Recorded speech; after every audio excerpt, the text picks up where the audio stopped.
want to start streaming. Let's see what comes here. Starting. We live, yay! Hi, Alice in Wonderland. I mean Vanessa in the mountains here. I was just having a little giggle with myself because I do kind of feel like Alice in Wonderland. I was thinking about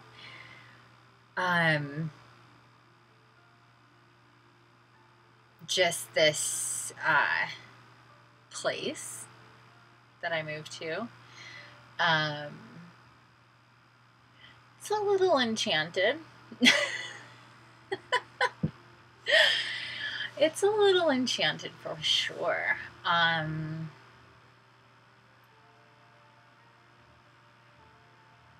There's a different energy on this.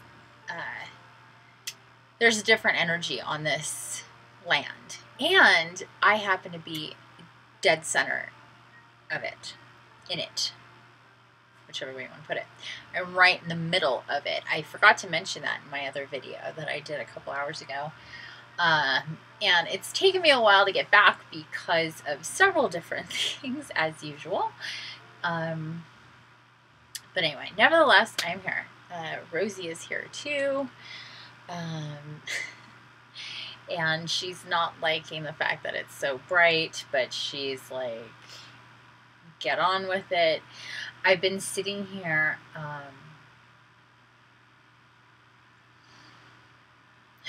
yeah, thinking about how I'm kind of Alice in Wonderland, and about the the date. It is 10/10 of 2017 on planet Earth. I'm just gonna have to state that for the record.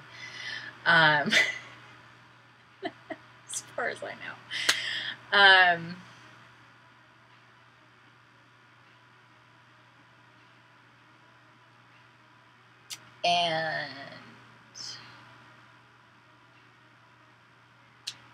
what can I say?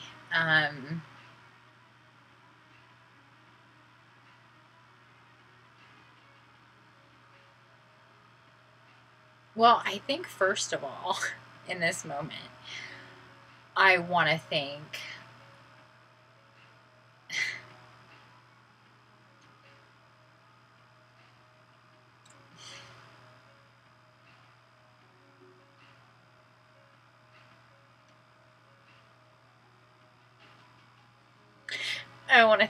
my angelic brothers and sisters and my entire soul tribe.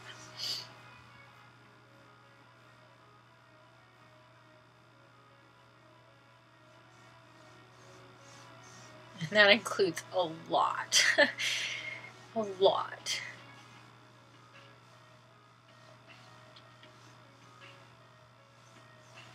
Because it's just overwhelming sometimes. What I feel, the energy,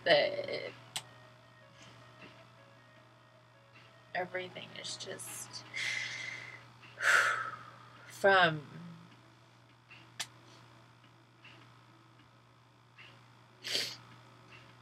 definitely angels, archangels,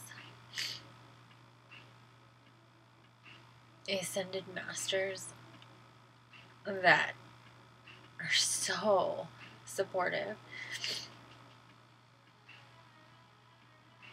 and encouraging.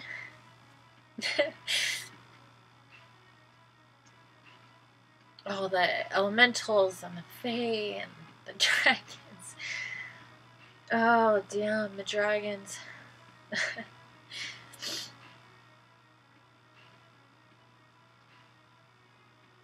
They're so big.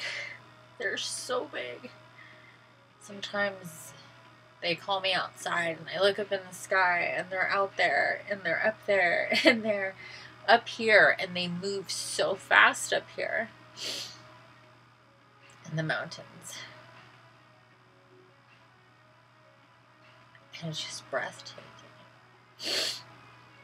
And I've barely been able to take any pictures of them, which is one of my very favorite things to do, is take cloud pictures of, well, sometimes I don't even know what I'm taking pictures of. I'm drawn outside because I feel this energy. And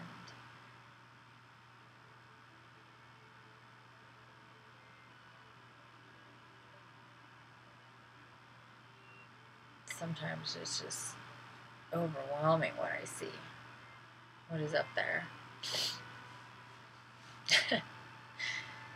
A lot of time, actually. It's overwhelming.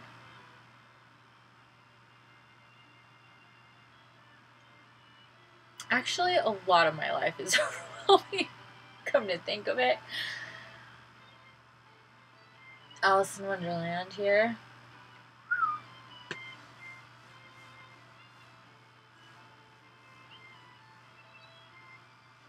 But unlike Alice, I know what's going on. For the most part. And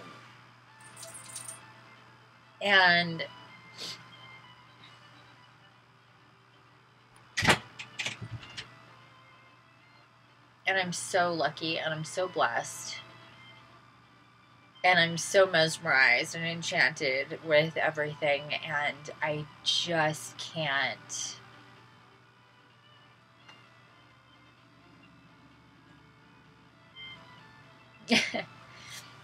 It's just sometimes.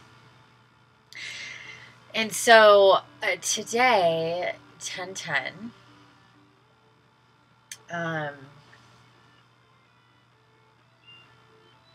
I've been looking forward to today, this date, for one reason or another. It has been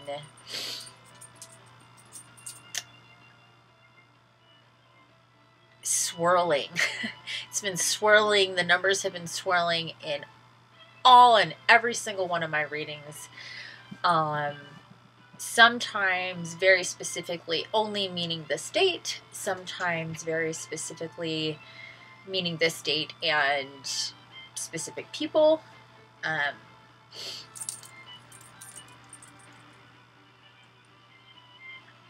But this date is an important day. It is a day of manifestation. It is a day of transition. It is a day of bringing into the beginnings of bringing into fruition what is to come. Whether you are aware of it or not, you have been going towards a certain trajectory. And for those that are awakened spiritually, which more and more people are starting to do, up through 8th, 9th level consciousness, which I've been told is where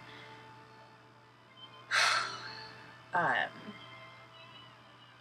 am, which that kind of surprised me. Not that I really knew what the numbers meant or even levels were or anything like that, but yeah. So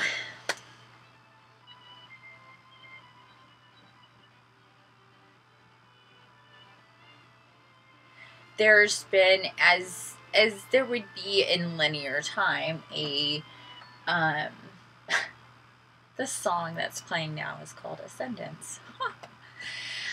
Oh, nothing is a coincidence. When you're going through your ascendance, your awakening, there is definitely, levels to that, and to your consciousness of how things are going. And so what I've been saying for a while is I am divinely guided. I know who and what I am, and with that, there's a lot of responsibility. There's a different type of lifestyle. It's just, I don't even know how to put it. It's just, it's on a level. And I know it's on a level, and I know it's different than what most people would ever consider doing in their lives, and that's fine. I get it.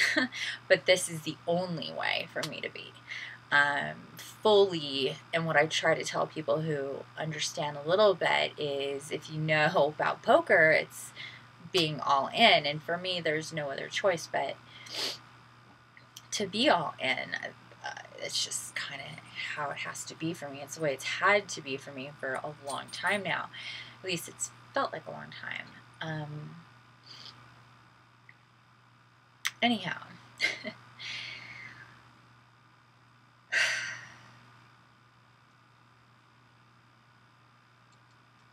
my spirit tribe and I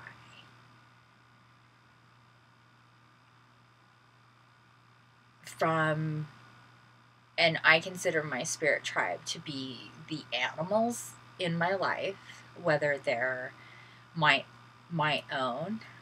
Hi, baby. His baby looks directly at me. Hi, baby. You gonna come here and say hi to everybody? Come here, baby. No. She is the cat that poofed into my life, who turns out to have dragon heads on her sides. So, yeah. Definitely not a coincidence. And if you know her or seen her, been around her, to understand the meaning of this cat having a dragon heart, or the soul of a dragon, makes perfect sense. And that's exactly what she is. Okay, and my guardian, by the way. She's my guardian. Or my protector, my guardian, that kind of thing. That's what that cat is. And the mother of my other cats, as well as the dog, who's also Dragonheart, and then I've got the doves. I mean, it's almost cliche, seriously. There she is. Here's the dog with the Dragonheart. If you look into her eyes, say hi, Rob. Say hi. Look at that face. Look at it. It's so damn cute. Look at that thing. I love you.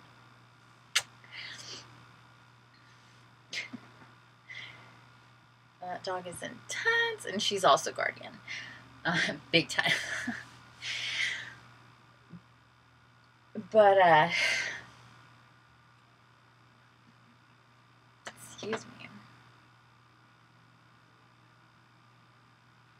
So from them to the animals that are now in my life, which are a lot on the periphery of my home, there is a community of people who all have animals, and then there's the wildlife around.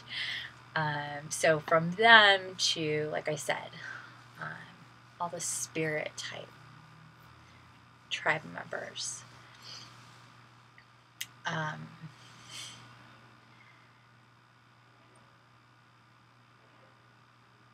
of course, like, they're reminding me, like, they've always been with me. And so it's like, when I feel that it's new, it's just because I'm remembering now. And that's what's so important for people to do, is to remember who and what they are, to remember what they know to be true, what they know to not be true, to remember, to start remembering their soul, and to start letting more pieces in, and integrating and assimilating and upgrading and downloading and purging and dealing and talking about stuff and understanding that they're actually not sick or not crazy. They're just ascending. And that can feel like all of those things, but in reality, you are literally becoming a new being on this planet that's also ascending, because she is a living entity who is shifting her vibration, and we're kind of along for the ride. So it's this yin yang kind of pull with our Mother Earth, and we're just on her. So we're being pulled through these shifts and changes that she's doing, and a lot of people are looking at what's going on in the world with the destruction, the Mother Nature, God being angry, however a lot of people are talking about it. All the water, all the fire, the earthquakes. There's a lot of things going on, as anybody would say. And it appears really horrible and destructive, and from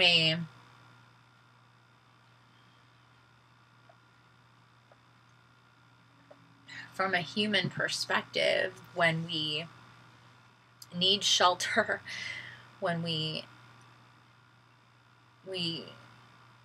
require certain things for survival, when all of these things are going on, it's a really horrible thing. Yes, it's true. However,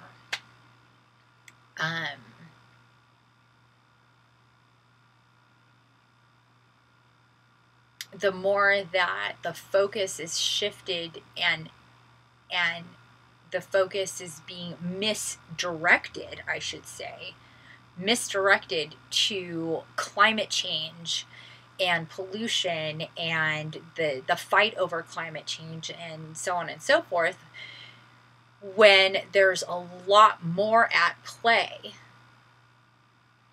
as to why there's climate change than the simple, basic ways of looking at it that a lot of people are fighting, when there's a lot, like I said, a lot more at play, astrologically, planetarily, spiritually. What, like I said, our Mother Earth is shifting through herself as a living, breathing entity with a consciousness of her own. And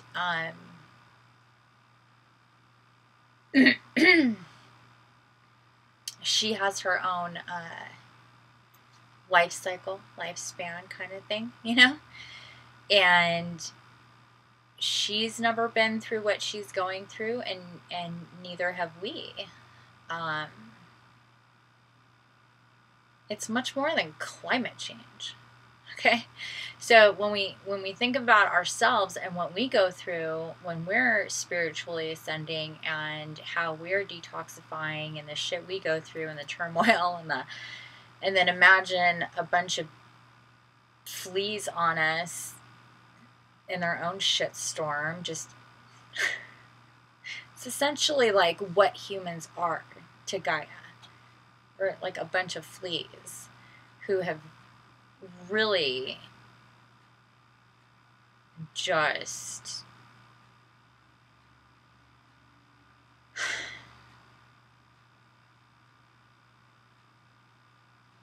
not cared at all about our host. Just take whatever the fuck, burn it, dig it up, mutilate it, her. Anyway,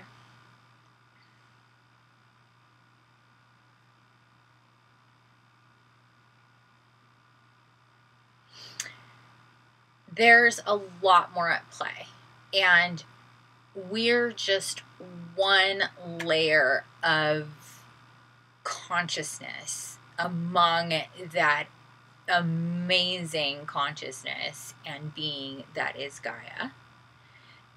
There's so much more here. And I feel that so much.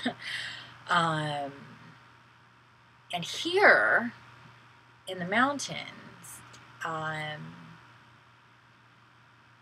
it makes sense why for years now I've been drawn to the mountains, and I'm here now.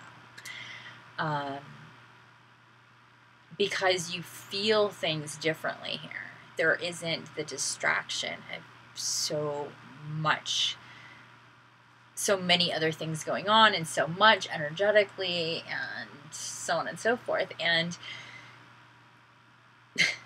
trees are actually growing from Mother Earth, not patches of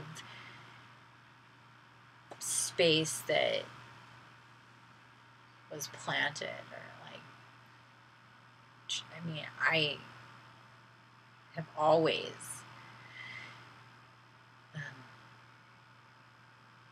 been grateful for those trees that are growing from patches, from like full-on concrete as far as the eye can see, and it's always looked kind of strange to me. If you think about it, you know, just like drive down the street and you see trees and there's patches of dirt all around, just miles of concrete, you know, it's just weird.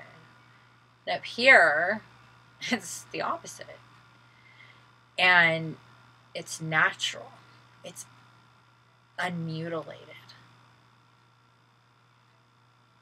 And with that, you get the other layers of existence and creation that you don't get in other places where it's populated more, where it's more populated than the mountains.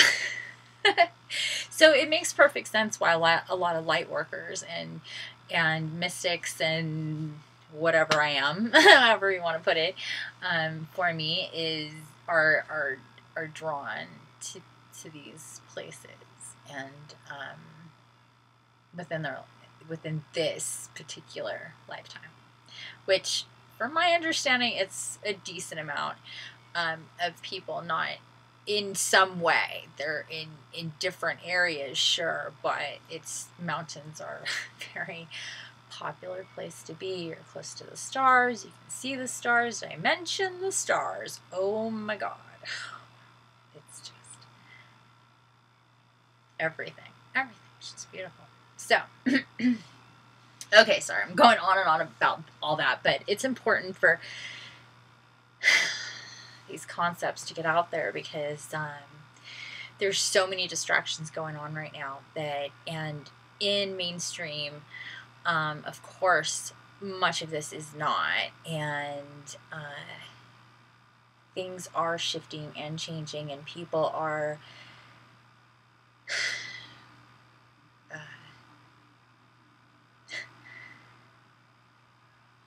starting to see more, open their eyes a little bit more, putting things together a little bit more than they have been. I'm feeling that. It's really interesting. And I mentioned it a little bit in my video from earlier, in that update video about 10-10 and, well, about the full moon and how I wanted to do a video, but energies just shifted, and it was really interesting. That's exactly 5 days ago. Okay. And so today's 10-10, and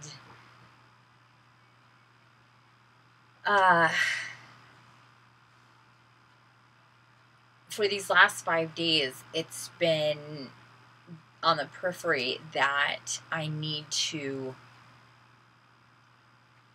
do this whole reading thing looking at my past cards, which I did in the previous video, the cards that I got the first time I came up here looking for if I was going to move here. So I looked at those cards in the last video. If you want to, you could take a look there. And that now I need to do another one today on 10-10. So here we are. And, or no, not today on 10-10, that I needed to do on, but 10-10 has been a day that's been on my mind. It just so happens that it's all coming together on this day. That's really more the way it's worked out. And my soul tribe has basically said, like, just chillax, basically, on this whole, like, you gotta do it, because I literally have been going nonstop, and for almost 3 weeks, I didn't have a full night's sleep because I wasn't sleeping on my bed or any place that was comfortable. So, and I was constantly doing stuff around here to get set up, and it's just been, oh boy, it's been a lot. But at the same time, it's been necessary, I know, to go through all of this physicality of it and intention of it as this time's gone on. I, at the same time, can't believe it that it's already October 10th. That's like mind-blowing to me in a sense. But it also feels like a shit ton has happened in a really, really short amount of time. And it has. I've also tried and needed to acclimate and try to get, and I've been obsessed with trying to get my space to a certain point, because in order to be able to do this, to sit in a comfortable space with intention to reach out and communicate to this level with them, I have to be comfortable, and I have not been comfortable. It's been really difficult.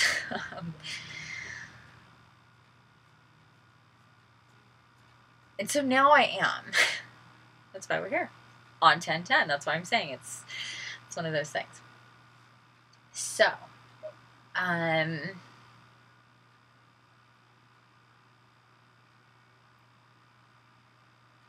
want to introduce a couple new crystals. First off, this is my amethyst that I've had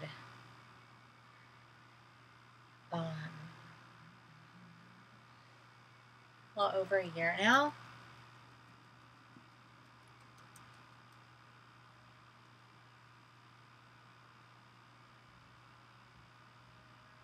It's really impressive in the daylight. This light's funky, but this is a new one.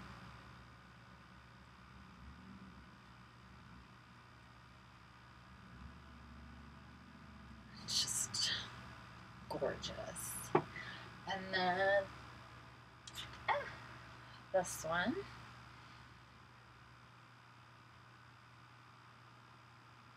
Look at that.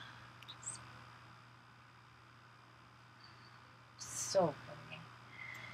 That one is hanging out with Barbie because she had a really, really bad accident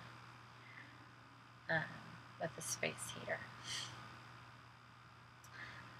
And that's all I want to say about that at the moment, because that's been really difficult for me. She got badly burned. So,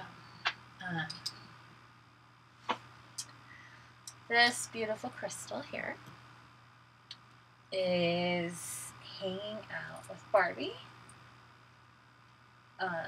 Just giving her positive healing energy all the time from me. Okay, so oh, and then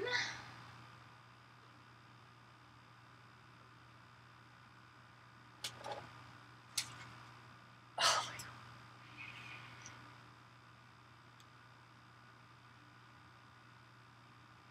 this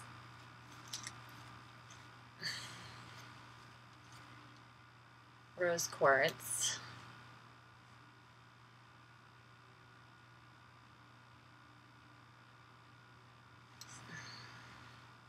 It's really heavy. I'm gonna guess at least, like, I don't know, maybe 6 pounds, something like that. It's pretty heavy. And then this,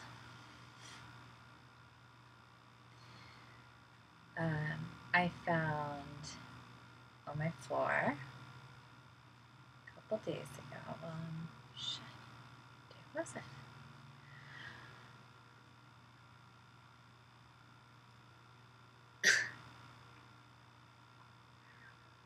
Look at the eye.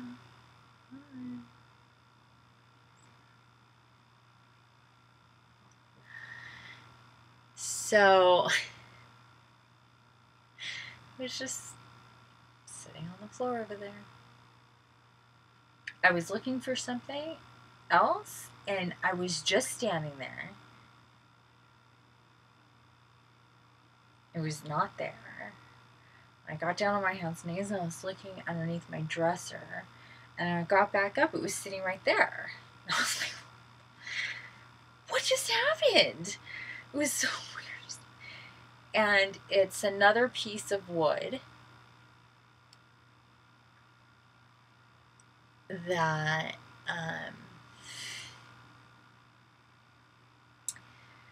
is really similar to the piece of wood that I found a few months ago in July when I came up to the San Bernardino Mountains.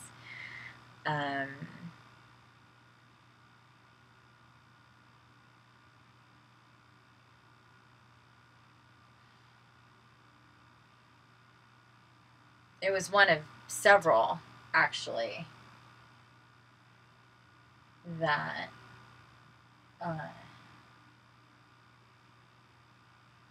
I found. But anyway, I lost it, and I've really missed it a lot. And I know I'm never gonna see it again. And it's really bummed me out. It's really bummed me out. It was amazing. It was so bitchin'. And then this one shows up. Not that I found out myself like I did the first one, that I saw it and I was like, holy shit, that's a fucking dragon. But it was just sitting right here. Like, I was there, I turned, and there it was. Like, and that's how things will just turn up for me. It'll just be there. I don't know. It's just...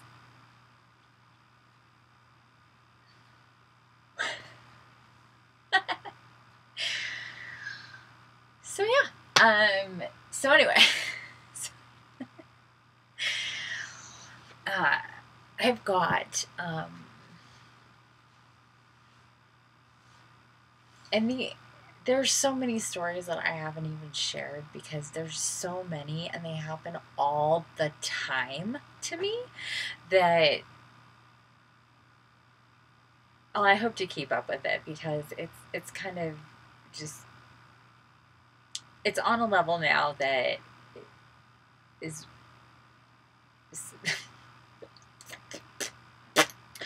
yeah, okay.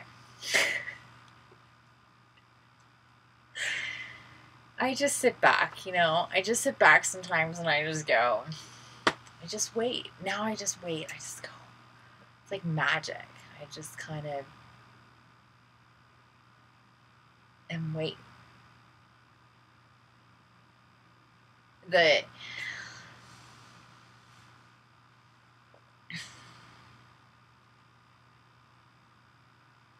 I guess this circles me back to saying thank you to the Soul Tribe because they've been so patient while I've been in my holding patterns of assimilating and ascending and acclimating and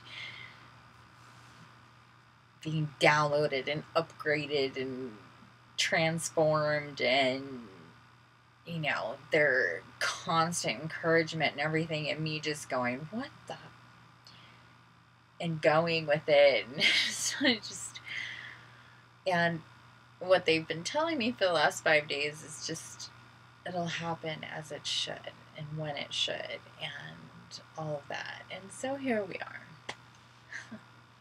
Here we are.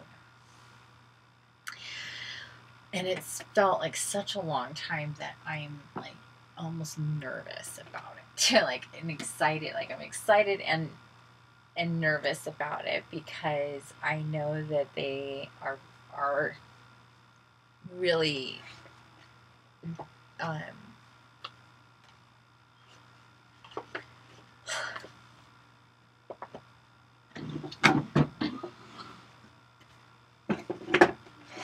they're really excited, I guess you could say, and I feel it.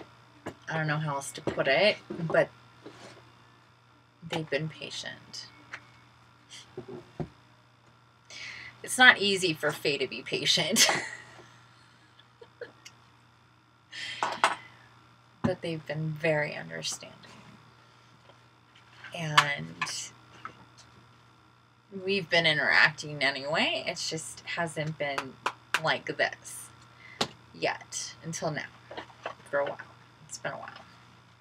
Since the last time I was here, so, or not the last time, the first time I was here. Losing track of myself. Okay, so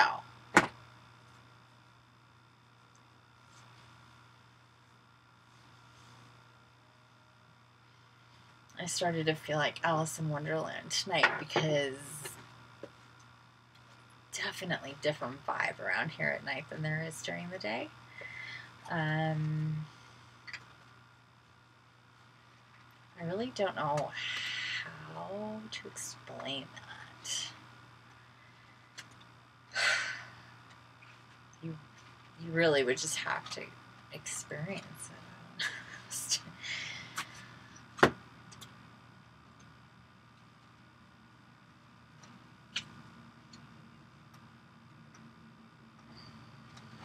Okay, so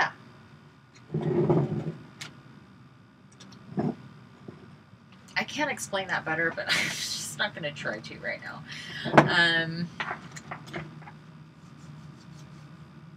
So we have the Dragon Fae Oracle. And we have the Faerie Oracle. And we have the heart of the Faerie Oracle. Specifically to do with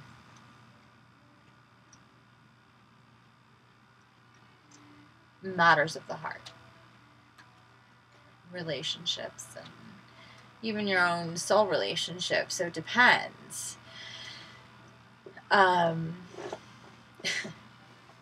What they're referring to at any given time. And the same cards can mean definitely different things at any given time. So it really all depends. We are going to start with the dragons.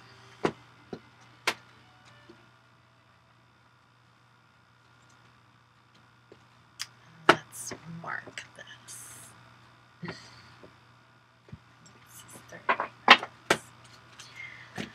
Hopefully this stream is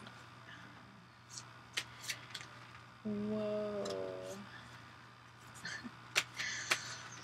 As per usual, probably I'm not gonna need to, or things are gonna start popping really quickly.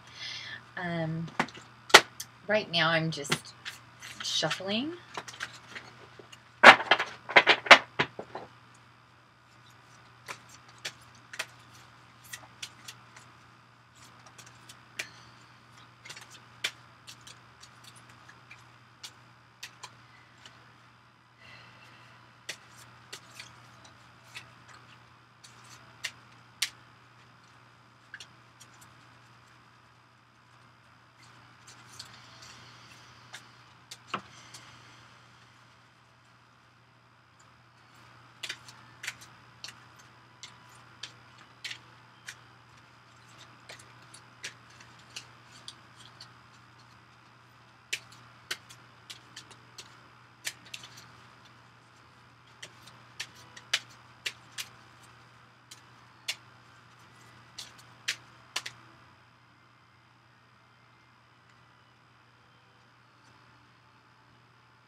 Oh,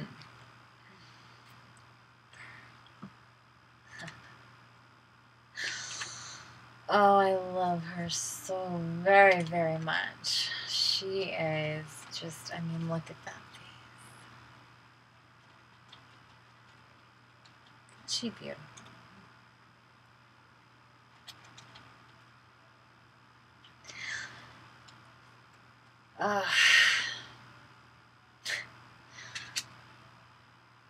Wow, that makes perfect sense to me. Whoa. Okay, so a card just popped out.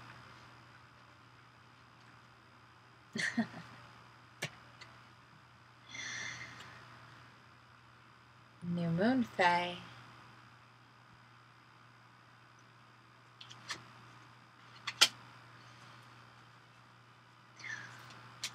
Another one that makes perfect sense. Oh boy.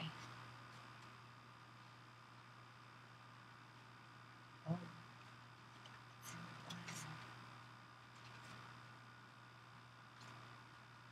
A few.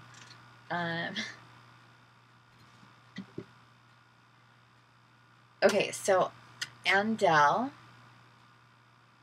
and she has been definitely recurring in my dragon readings.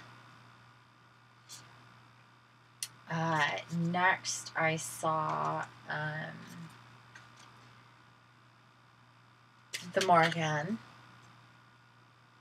She's hardcore and is very serious about justice.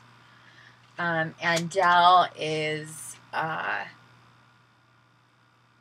really into cleansing of sadness.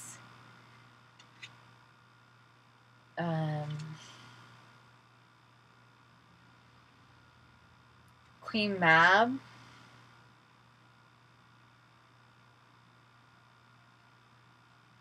and she is about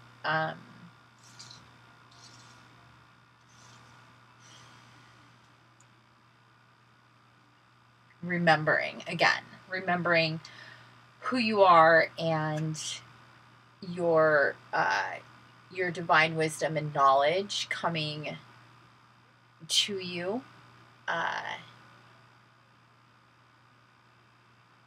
in a resurrection kind of way. And the dragon fae goddess Tiamat,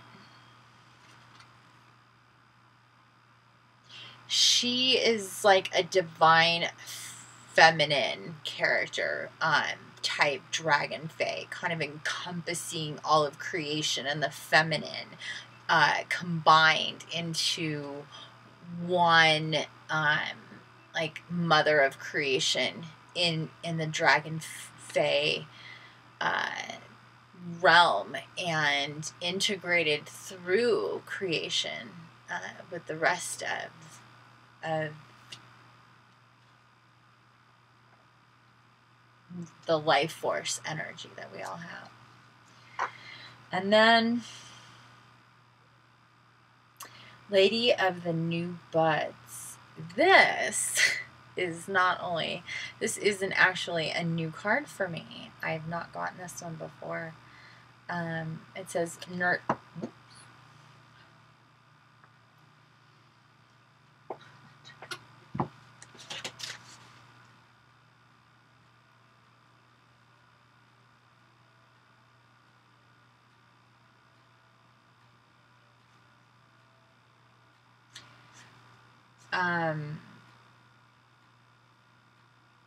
so she just what time is it?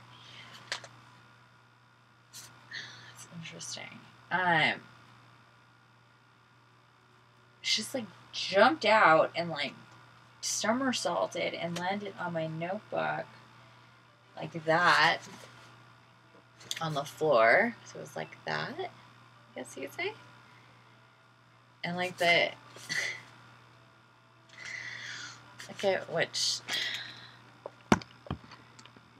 create heaven on earth is what I wrote.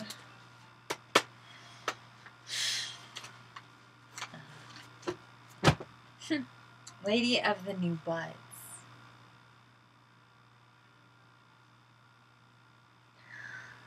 There is a shit ton of female energy going on here.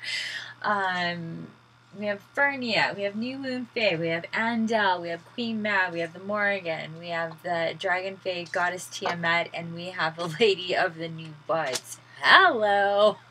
Hello, ladies. Woohoo! Look at this. 1, 2, 3, 4, 5, 6, 7. 7. Are we done, Dragon Fae?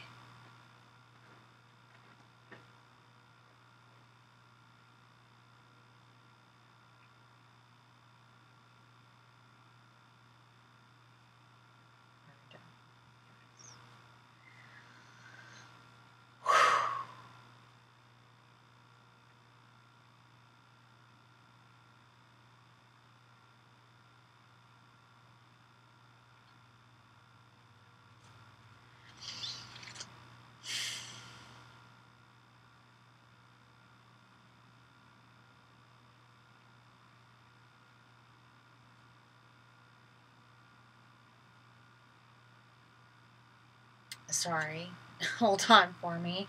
I get really quiet when we are.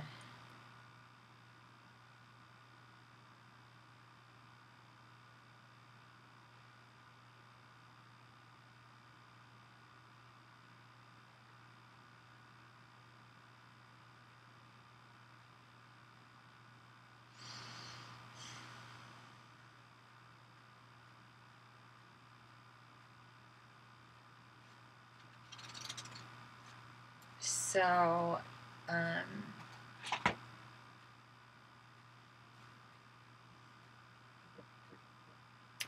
what I'm, aside from their individual messages, that this is a lot of Dragon Fae. Let me just say, number one,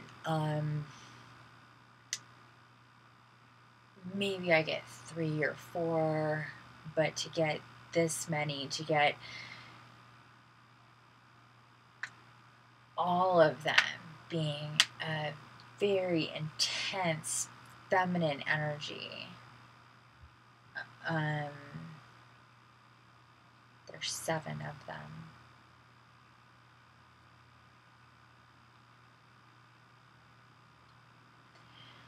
And Lady of New Buds, of the New Buds.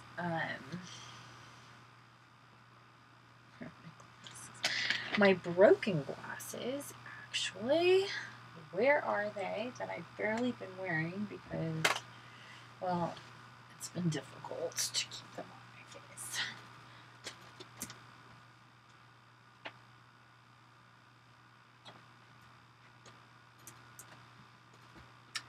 However, I do need them to read. Are they here, Ro? I'm sorry, I have to move you because I don't want to sit on them and break them, especially since they're already kind of broken.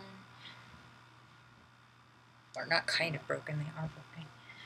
What the heck? Where are they? I can't read without them. Seriously?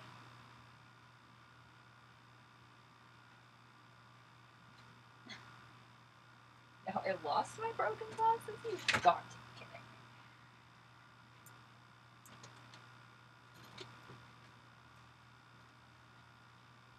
me. Did I not just have them? Did I not? There they are on the floor. Thought I just have them. Didn't I start off this video with them? Hi! Okay. For a second. Whatever. Okay. Number 25. Lady of the New Buds. So, let's see. Oh. And I opened right to it. I love it when that happens. Nurture tenderness, she says. See how my garden has grown about me. See how my children, the darling buds, clamor for my attention. They cry at night and can be so touchy during the day. I must shelter them from harshness and keep them in a safe place so they are strong enough to branch out. Even then, my watchful eye will look out for their care.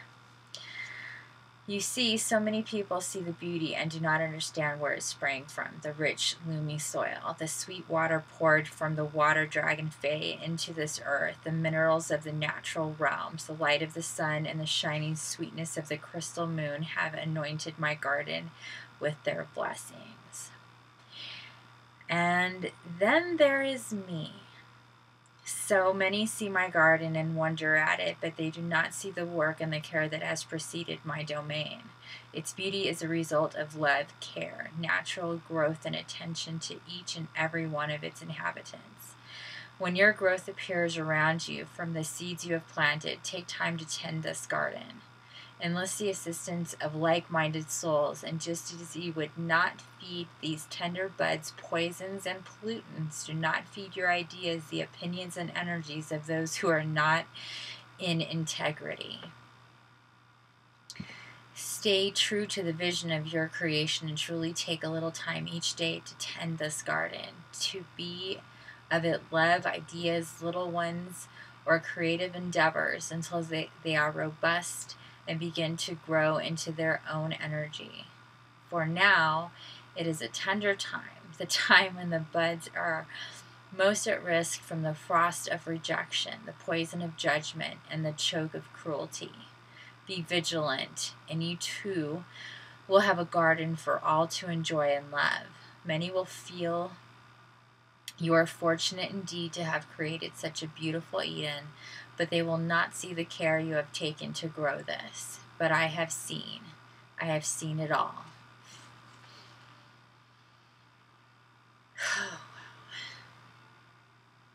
About the lady of the new buds. She is the dragon fae being who cares for all new tender growth, including yours. Whisper to her your dreams and ideas, plant your seeds and watch them grow. She waters her plants each day, clears the dead wood from the garden, ensures that all has sufficient water, and that the soil in which all is planted is rich and fertile. Start from these basics, and you too will have a wonderful experience. Allow the lady of the new buds to inspire you with care of your own budding projects, beings, loves, and responsibilities. In this way, you too will grow a secret and sometimes very public garden, which creates more and more beauty in the world. And you will know that caring for the tender buds creates a long-lasting beauty and joy for the senses, a treasure for Gaia to cherish. Oh, goodness gracious. Sometimes I tell you, Dragon Fae. Divinatory meanings. An affinity with flowers and gardens. Projects need tending. Care every day for small matters, and the large will take care for themselves. Resisting change is resisting the life force itself. Look at everything in nature. The seed does not remain a seed. The seedling grows. The truth seems unrelated to its origins, but at the moment, by holding on tight to the person you believe you must be, you're running the risk of denying your own life force. Change is positive. Stasis as a resting point can work well. As a life choice, it can be a kind of slow death. Definitely. The emergence will come at the right time because the bud will be forced to flower at some stage. Do not allow yourself to wither in the bud. Divine guidance needs practical application and work.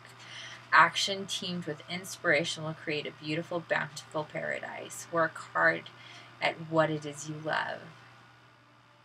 And working with the lady of the new buds. Oh, yes. Herbalore, flower readings, growing a new garden, and magical and symbolic meaning. Coming up with daily routine to nurture and grow your new projects. Flower essences, essential oils, accepting compliments for hard work. knowing your efforts have come to fruition and accepting that you have been a driving force in a beautiful achievement. Okay, so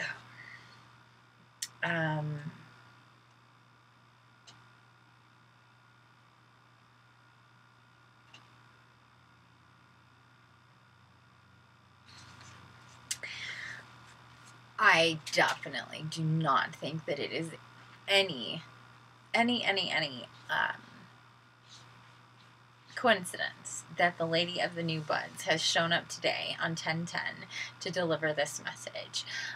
Basically, this is a message of manifestation. She's saying that if you, me, us, we, take into consideration what it is to focus on the details and every little thing in nature that needs our attention and love and care, that to think about what it is that we truly need, and if we're tending to ourselves in a spiritual way, we will have our needs met, and that sometimes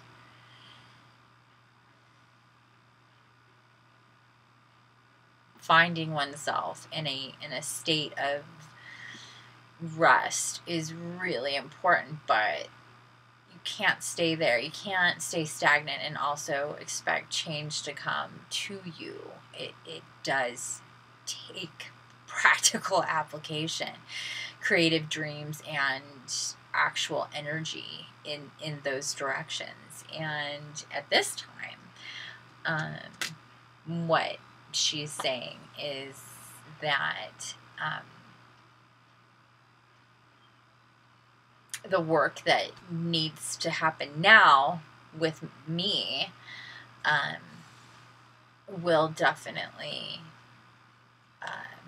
grow into really what I, at least in the short term, know it to be.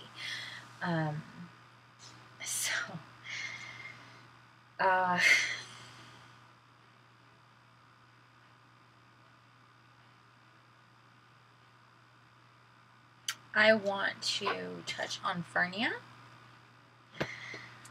She is really, really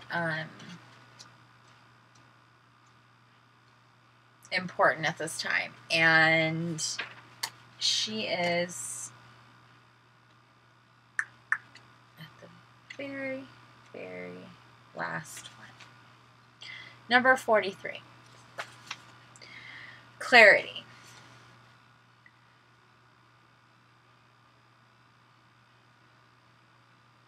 Faerie speaks. I wish to be honest with you, so you understand what is it you think you feel you are wishing for. Do you understand that in order for you to be in connection with all you feel you desire, that there will be what many consider to be sacrifices along the way? Do you understand that we can offer you? Do you understand that what we can offer you is shelter? Yes, soft and sweet, tender and shaded beneath the heat of the sun, a place to rest and sleep and dream. But do you also understand that others will say that you dwell in fantasy land and that you dream, and that what you dream cannot be? Consider the truth of what it is you wish for, and know that whatever you commit to, expectations play no part in this promise I make to you, because I do pledge to shelter you and introduce you to magics, to show you the ways of the dragon fae folk, and to help tend the little ones with me. That always gets me emotional. But I also promise you this, that your supposed nirvana will be muddy and dirty and difficult at times. There's no way for this to be what you fantasize about. You will need to care for yourself and to allow others to be who they are. For this is the path of clarity, knowing who you are and the part you play in all things. Leave your expectations behind and be prepared to discover more magic than you ever thought possible. Do not seek to process anything. And know that you are free to choose in every moment if you will go on. Do you understand that if you wish to be of this realm and yourself entirely, that you will give up some old ways of thinking? Otherwise, you may find yourself hurt by the conflicts such incapable thoughts and feelings will bring. Ah, goodness.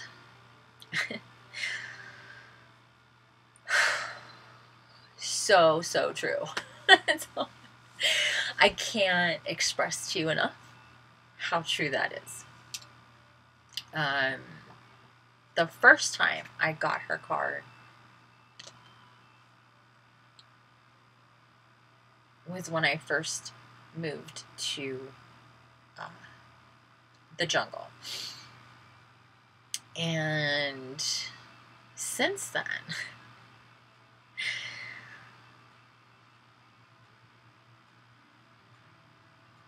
I can't say how any more perfectly her words could be for when you get to that understanding and accept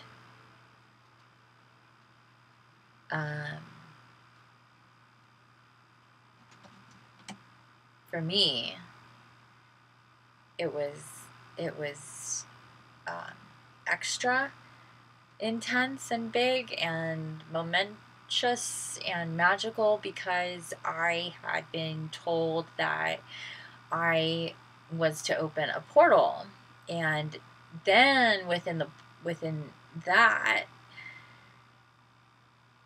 experience was another layer to that, which was to be a gatekeeper.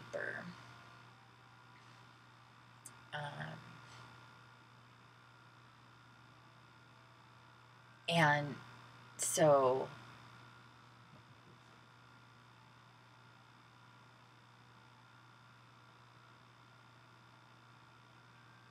when you decide these things,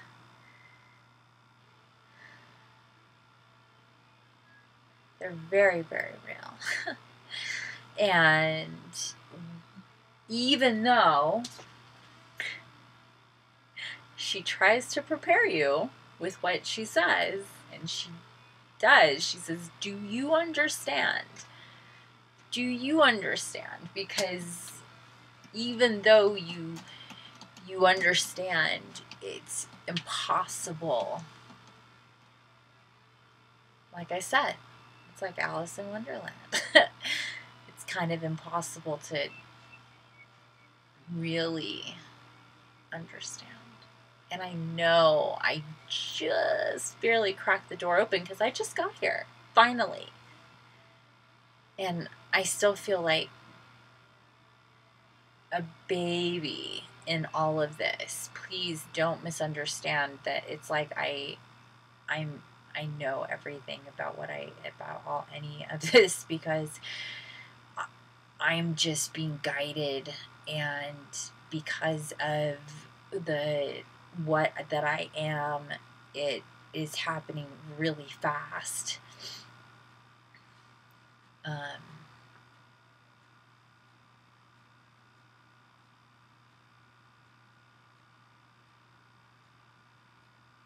And so I wanted to share that with you guys because Vernia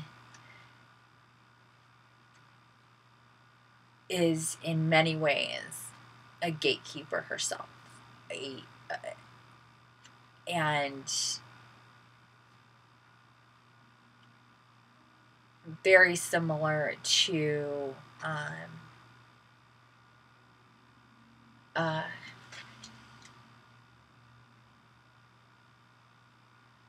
the gatekeeper in the Faerie deck.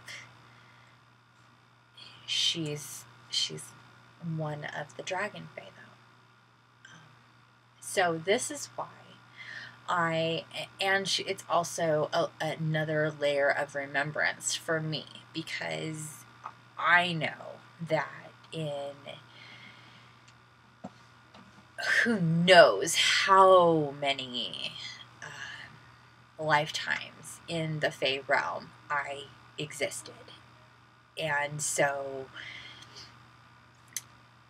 and as well as with dragons, very, very, very, very tightly. And also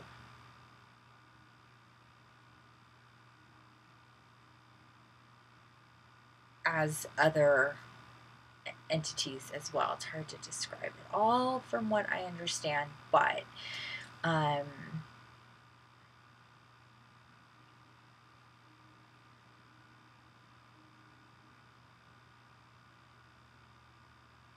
it's almost like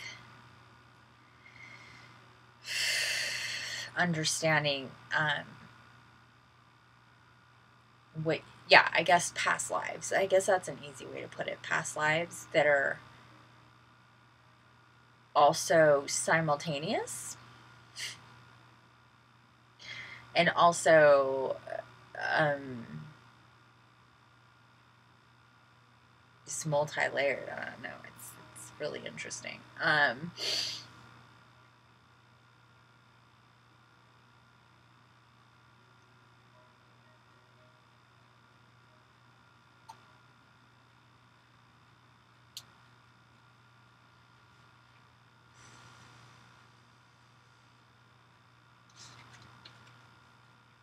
For you ladies out there, New Moon Fae right now is telling me and wanting me to, I was going to do a whole separate video about this, but I'm going to talk about it now. Just a little bit. The information that I got today, in fact, is that because we're coming into the Golden Age Aquarius, we had the Lionsgate, Lioness convergence.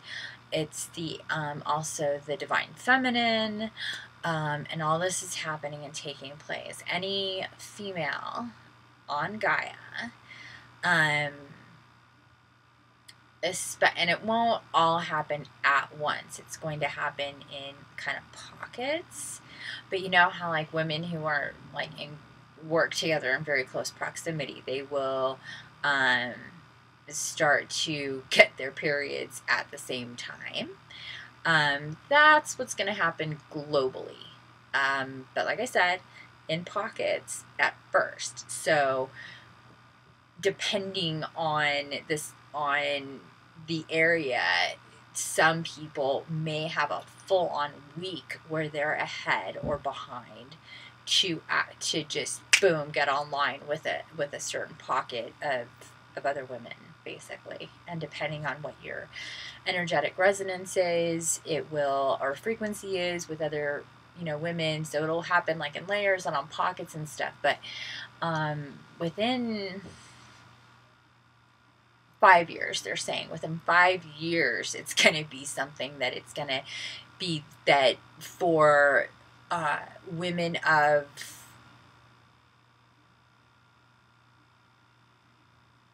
around 20 to 50, 20 to 50 are going to be syncing up, basically. So, information I got today, she's reminding me about it now, New Moon Fae.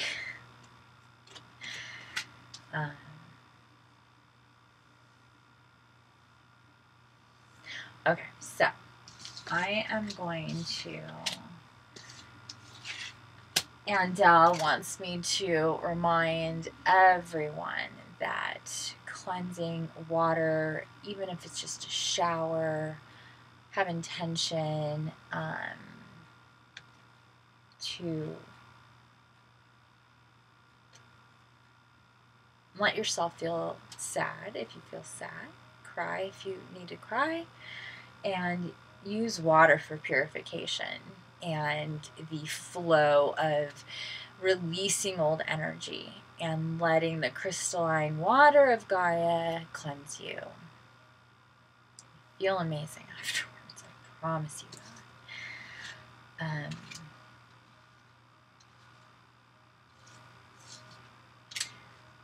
Okay. One of my animals took the gnarliest dump and is stinking up my environment. I have got to spray some. Oh my god. Who did that?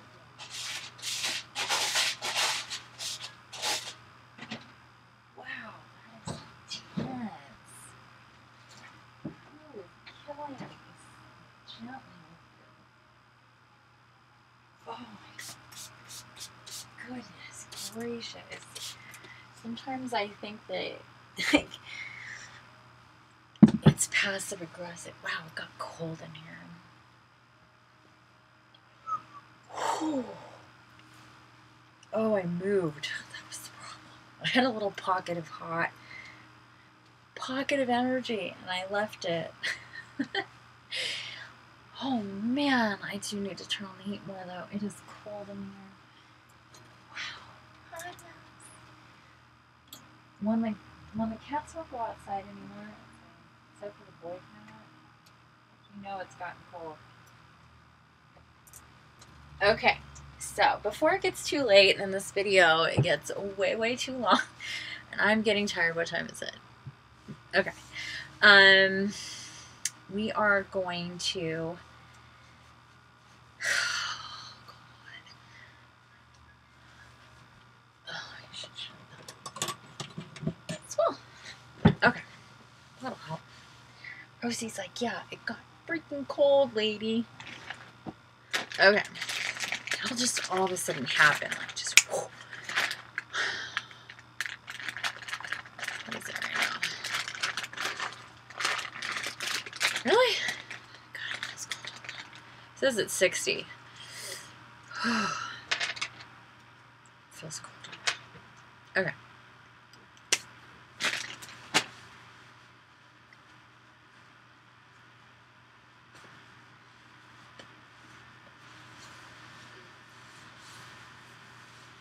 Well, this is kind of a no-brainer with this card here. It is pulled itself off the top and has been sitting the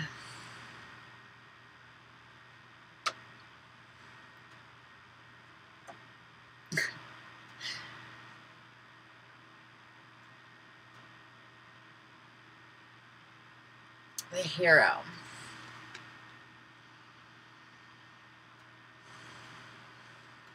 I've seen her a lot too.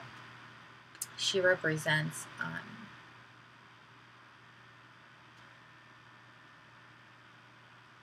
fearless, unconditional love, actually.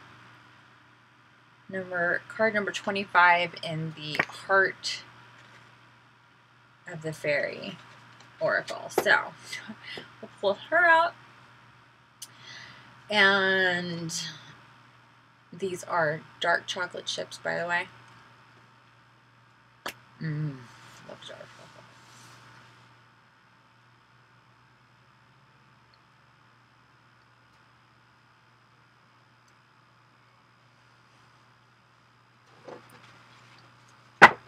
And we're going to continue with the Heart of the Faerie Oracle. Wow. I'm shuffling right now, and that's all I'm going to do. If it's not to come. Whoa, what was that? Oh, we have a little straggler.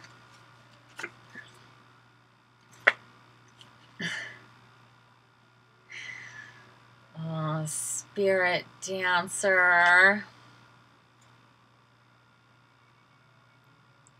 This is a fairy. That's freaking cool.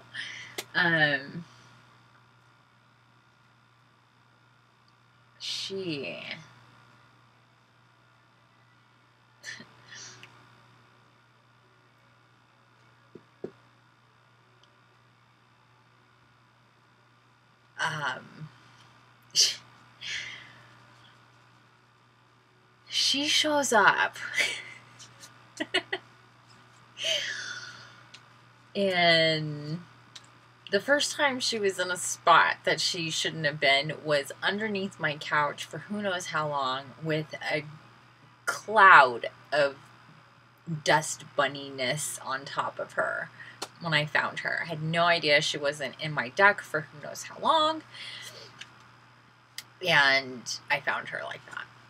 And then I kept her out actually for a really long time. And then eventually I put her back in the deck. Only for her to show up in this deck. Oh, man. Okay, so I'm going to continue to shuffle. And then I'll tell you about her. But I'm going to continue to shuffle. Let's see what pops. Oh, shit.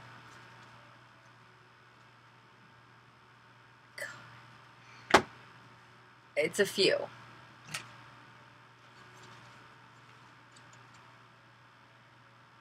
Okay, so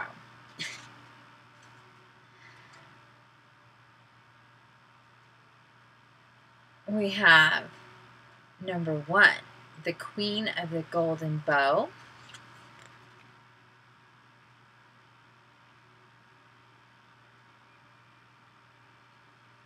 And these cards are so intricate.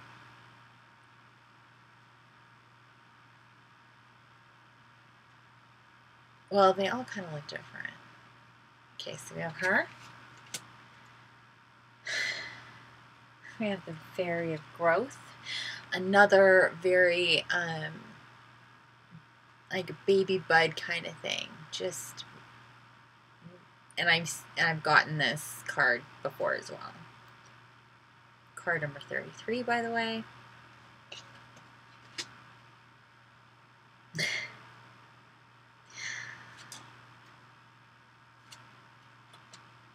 Card number 21.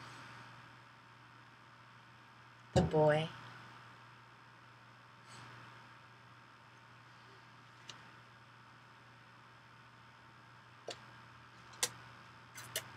And card number 43.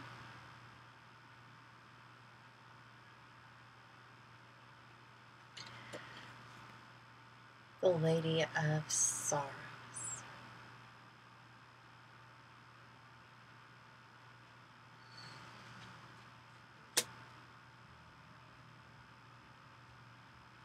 So, 1, 33, 21, 43. The Queen of the Golden Bow, the Faerie of Growth, the Boy, and the Lady of Sorrows, along with the Hero and the Spirit Dancer from the Faerie Oracle. Are we done here?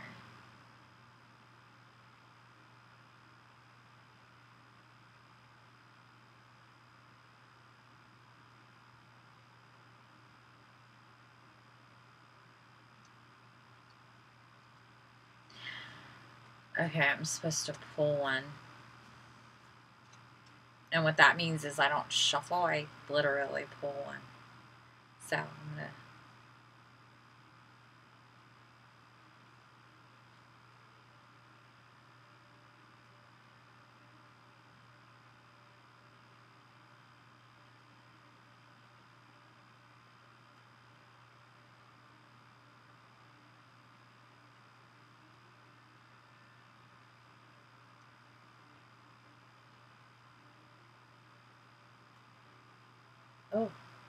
Oh, shit.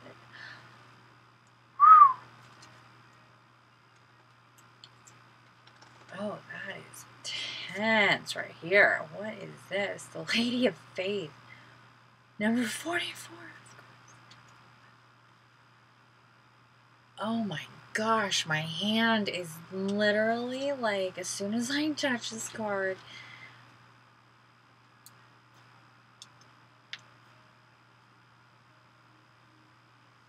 wow.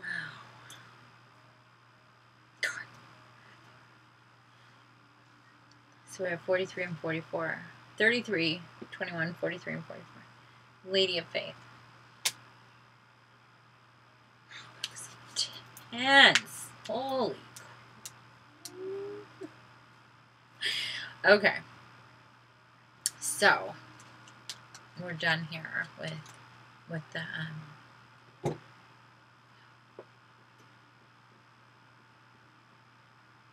okay, again, we have all female except for the boy. The boy is the only literally the only male so far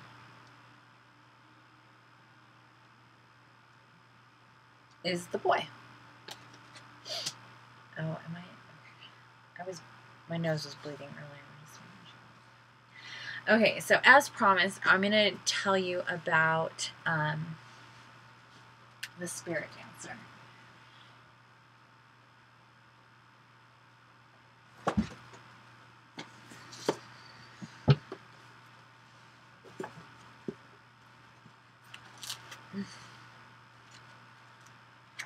Because she's amazing.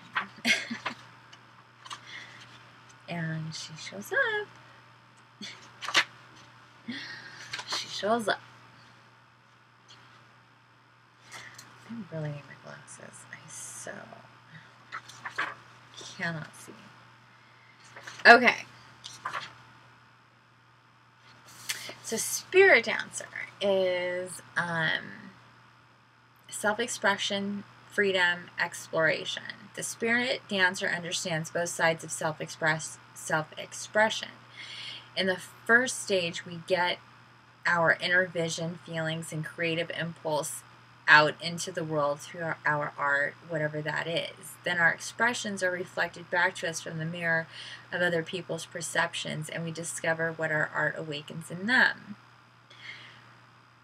First and most important for many of us, we learn, grow, and lead more satisfying lives if we have ways of expressing our inner world.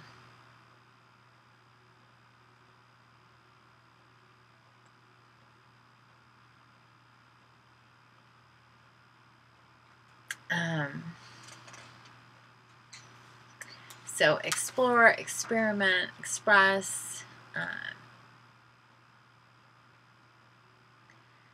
and there's an element that she's telling, that is coming to me now. It's like the spirit dancer.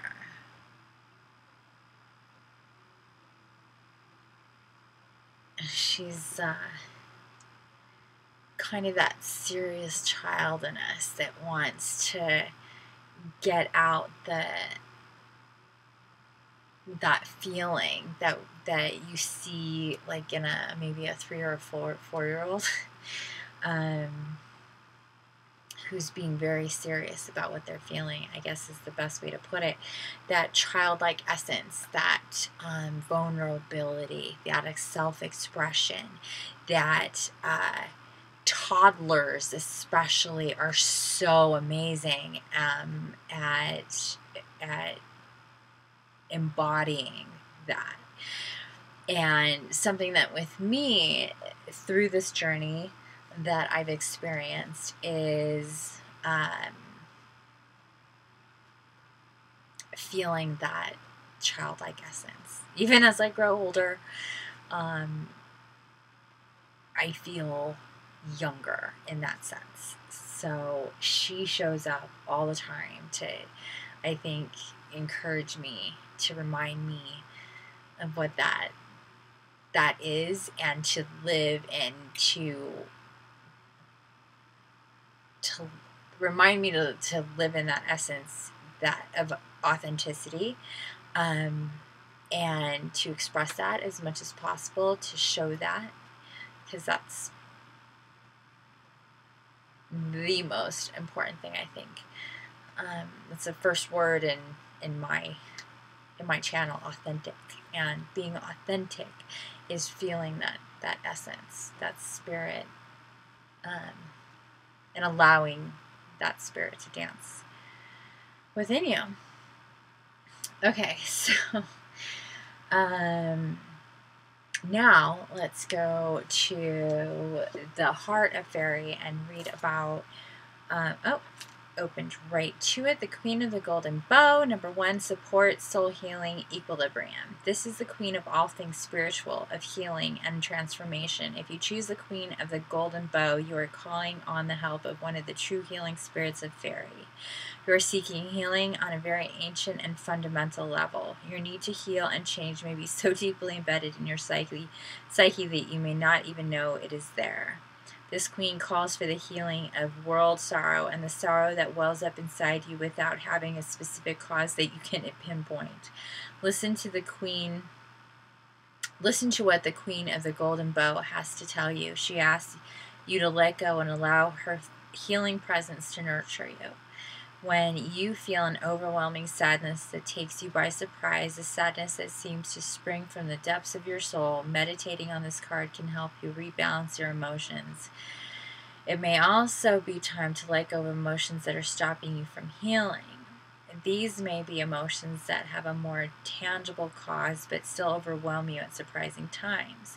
Take a long look at how these emotions made you feel in the past, how you are feeling at this moment, and let the card do its transformational work to lead you into the future. That's awesome.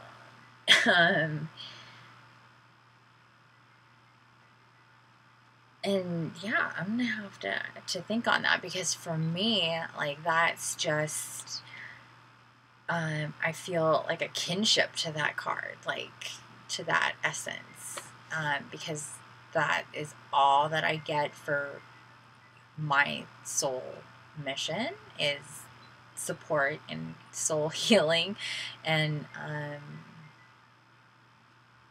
the physical, energetic healing of others. And so I feel really connected to that.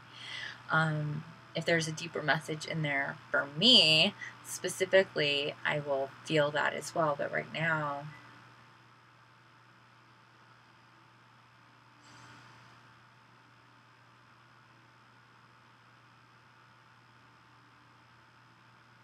I feel like the message here is that she's helping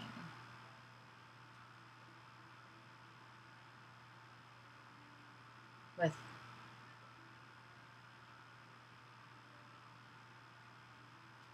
helping with oh,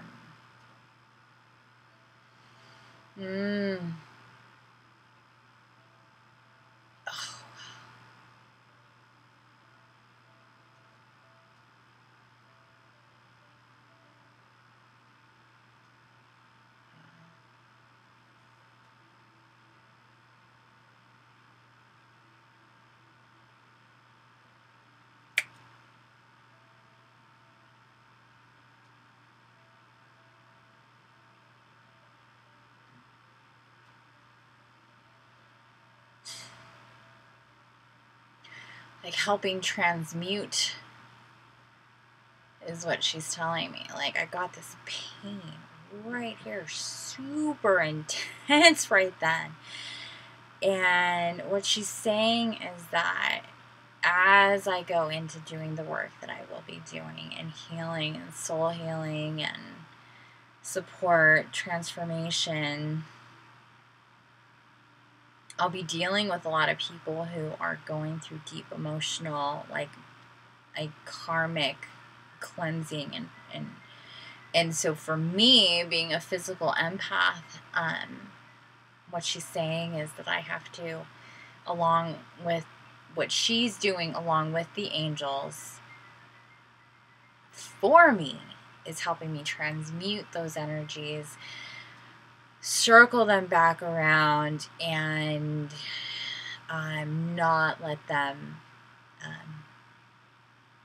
absorb with me, but to help me transmute them, I guess is the best way to put it. But that's what she was telling me. I got this wow pain right here in my head, like so. Woo, that was intense.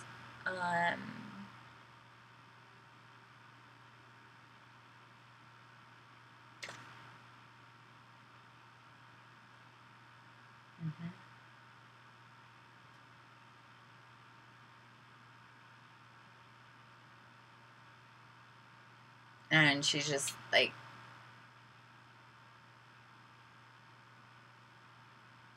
I guess, yeah, I guess there has been a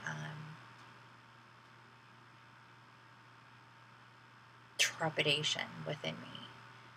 This, like, because I feel so intensely the energy of other people, and it can really wear me out. Even though I shield, even though I'm guided and guarded and shielded and all that stuff, I'm a physical. One of the things I am is a physical empath, and I physically feel what other people feel, whether it's physical or emotional. Sometimes I feel it both emotionally and physically, and it can be really overwhelming, and really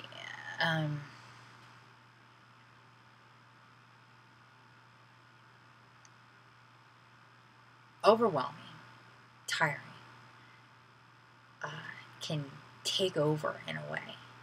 And knowing that I'm here to put myself out there to, come to me to transmute what you've got going on is a little, because now I'm this natural healer, and I'm here to heal, whether it's on a soul energetic level, on a physical level, or both.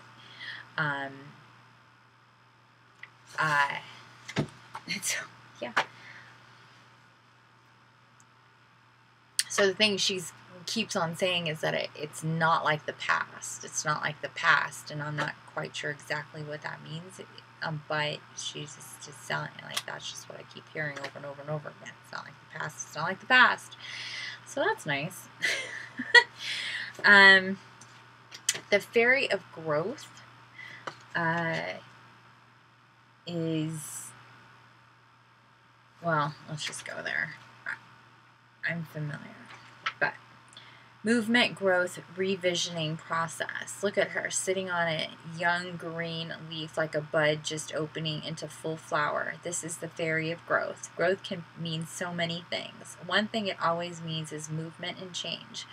Growth doesn't stand still. Growth by its very nature is a constantly changing process. To stay in one mindset or one mode of being is to stagnate. If you move through life with an awareness of everything around you, you will grow.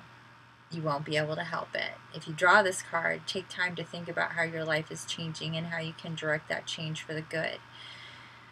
If your life seems to be stagnant, then this card is especially helpful for you. Look at the Faerie of Growth and feel the energy of her unfolding wings. She's just about to take flight and discover a new adventure. You can take flight too. You don't have to fly far, explore distant lands. You just have to take a step forward to see where that step leads you. So spread your wings and grow.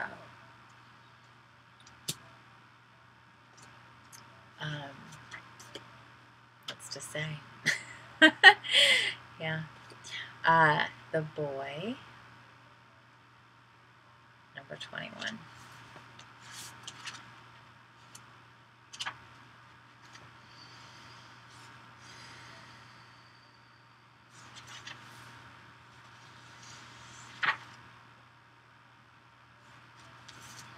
The boy, adventure, freedom, youth.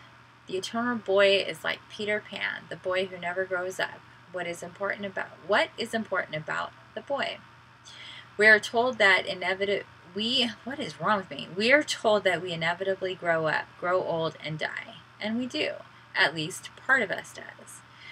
But there is another part of us that, like Peter Pan, stays eternally young, and not just young, but boy young, masculine young. The part of us that wants to seek adventure, live dangerously, live heroically, and die gloriously. In Faerie, the part of us that is the eternal boy can roam free forever, male or female. We all need to acknowledge the boy within us and let him run free.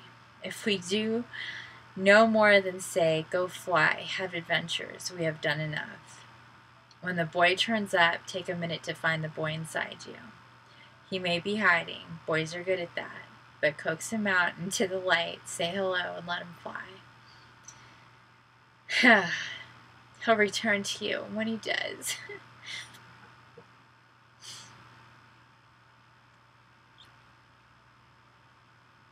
Oh, what tales he'll have to tell.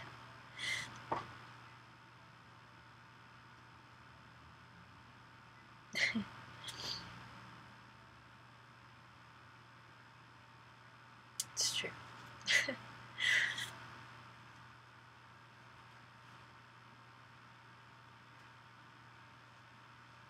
You know, one of the reasons why I have always liked watching certain sports is because for some of them,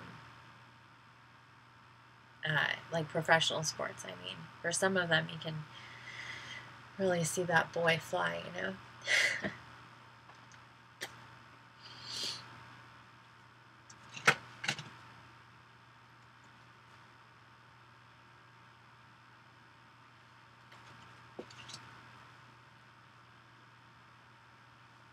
Since I've gotten to the woods, I have let my little boy play just a little bit. Not nearly as much as he nor I would like. Like I said, they've all been very patient with me because I've had to set up my space. I can't do anything else until I do that, and that's not a very grown-up or a very boyish thing to do. Boys would just leave a mess and go play, but is what he's saying. I would just leave the mess and go adventure. Yeah, I know. Then when you come back from your adventure and you're tired, you want to sit in a space that isn't a mess, right, boy?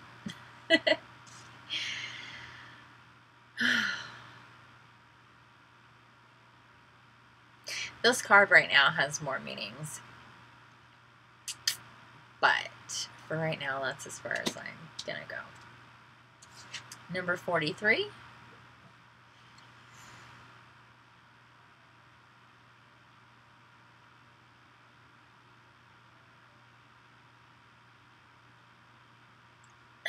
Lady of Sorrows.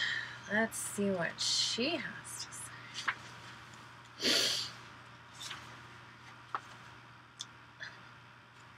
Lack of forgiveness, barriers, letting go.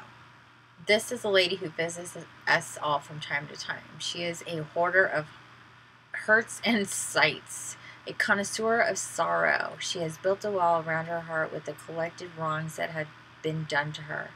There are so many, hurt upon hurt, slight upon slight. Her wall grows taller and broader by the day, and she tends it carefully, making sure there are no gaps between the sorrows that might let light in.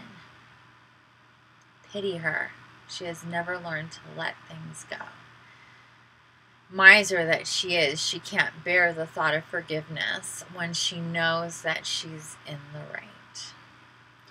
Does she sound familiar? If she turns up in a reading, examine what old hurts and sorrows you're holding on to. Even if you can only identify one, take that one hurt off the wall you've been building and let a little light back into your heart. To feed on hurts and sorrows is to live, perhaps, but never to thrive. In order to thrive, you need light and compassion. So begin to forgive, forget, and let the light in.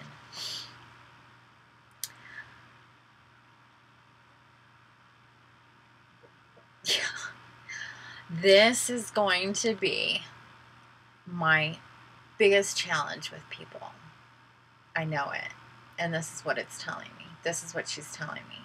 That she works so incredibly hard with so many people, building up their walls of hurts and sorrows and unforgiveness and just utter darkness,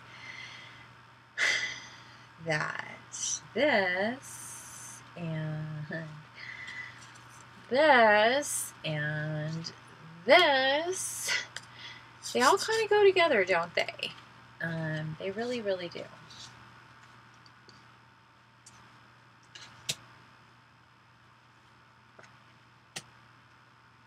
You have to be able to let go and forgive and have compassion for your experience and the experience of others, for yourself to grow, to let her do her thing, for sure. And if you don't play like you should, and like most people don't, then it's harder to. These are lessons. These are big lessons, aren't they? Okay, and Lady of Faith. Next one in line. Believe in oneself. Brave heart. Fortitude. The Lady of Faith keeps and guards the belief in oneself. She is armored against the criticism of others and holds firmly in the belief that she is of worth. When you feel the difficulty of trusting your judgment, believing in yourself and what you stand for, ask this lady to be present. She will lend you her armor and her self-faith. Notice that through her head and shoulders are protected, that though her head and shoulders are protected, she leaves her heart exposed. To armor the heart is to close oneself off from experience, and that is something she does not wish to do. You can be open to the opinions, beliefs, and needs of others. You can open your heart to them while donning protective armor to deflect hurtful and harmful energy and not allowing it to undermine your confidence in oneself. Like the Lady of Faith, you must believe in and value yourself while keeping your heart open to others around you. Yeah, absolutely. It is such a tremendously good reminder and lesson that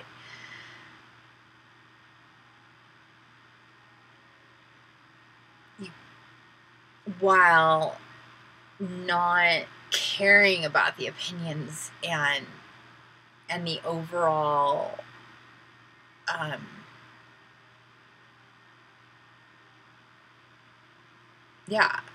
feelings of others in regards to you and who you are in the world, but at the same time keeping your heart open to them so that they may see and feel your light if they are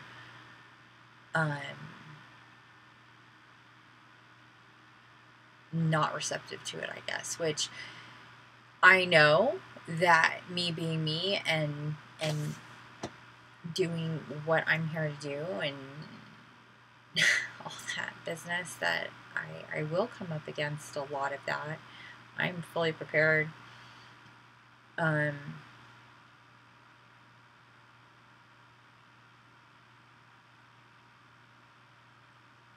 Guided, guarded, shielded, but open. It's the only way to be. I knew that I had to be that way in order to even get to do any of this. And that took months before any of this started over a year ago. So, yeah, you have to be in line with that for sure, or else it's the first person that says boo, you're gonna cry and run away and you're not gonna be able to handle it. So yeah, that's very true. And it's, no, I don't think, I mean, 44, it's also, it's angel numbers, or it's the 4. Angels protect me. I know that. I always feel protected and guided and guarded and all that. Okay. Okay, so there we are with that.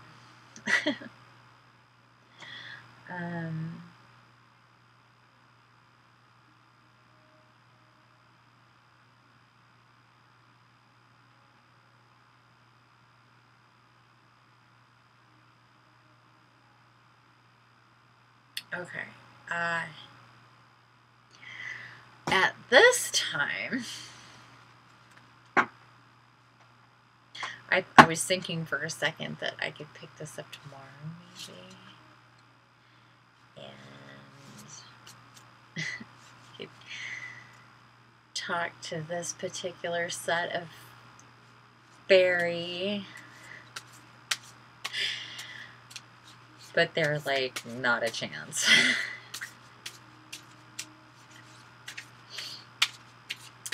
Not a chance. Apparently, and it's 10:13. I know this video is long. I can feel it. I know it's long. I kind of get into a time warp, so I don't know how long this video is. So be it. Whatever it is. The Faerie. Oh, there's 3 cards. Alright, let's see what we get.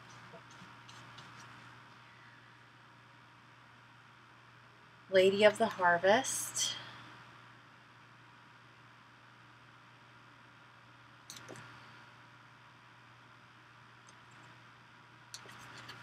I'll put that closer.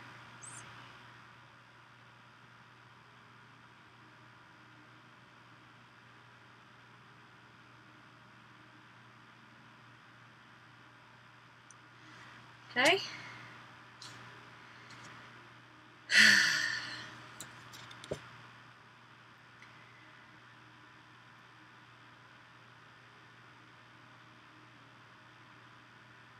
The Soul Shrinker.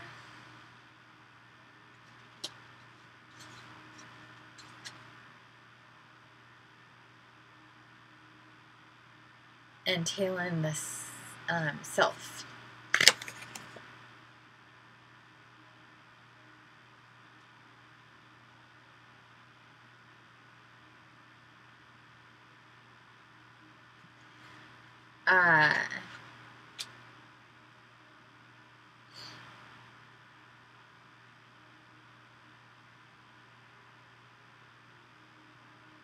I've gotten the Soul Shrinker before.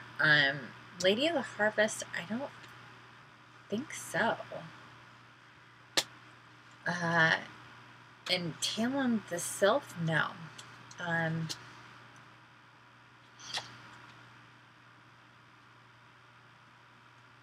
Okay, so now I'm supposed to break the deck, which means just split it. So let's say break it, split it.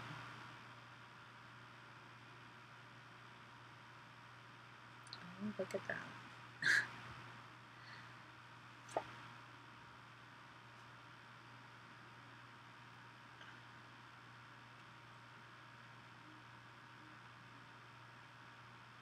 Garwacha.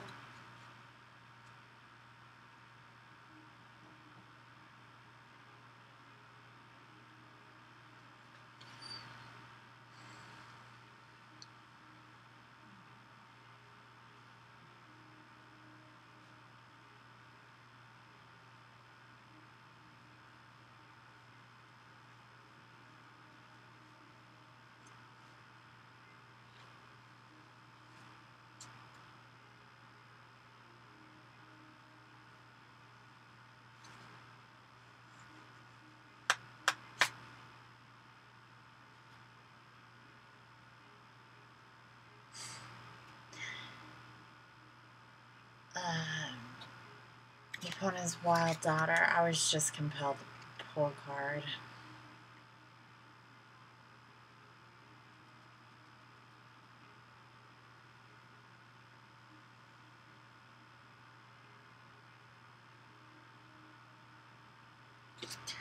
They're pretty cool, aren't they?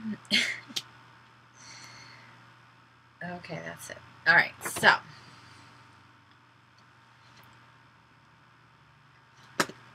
Different book.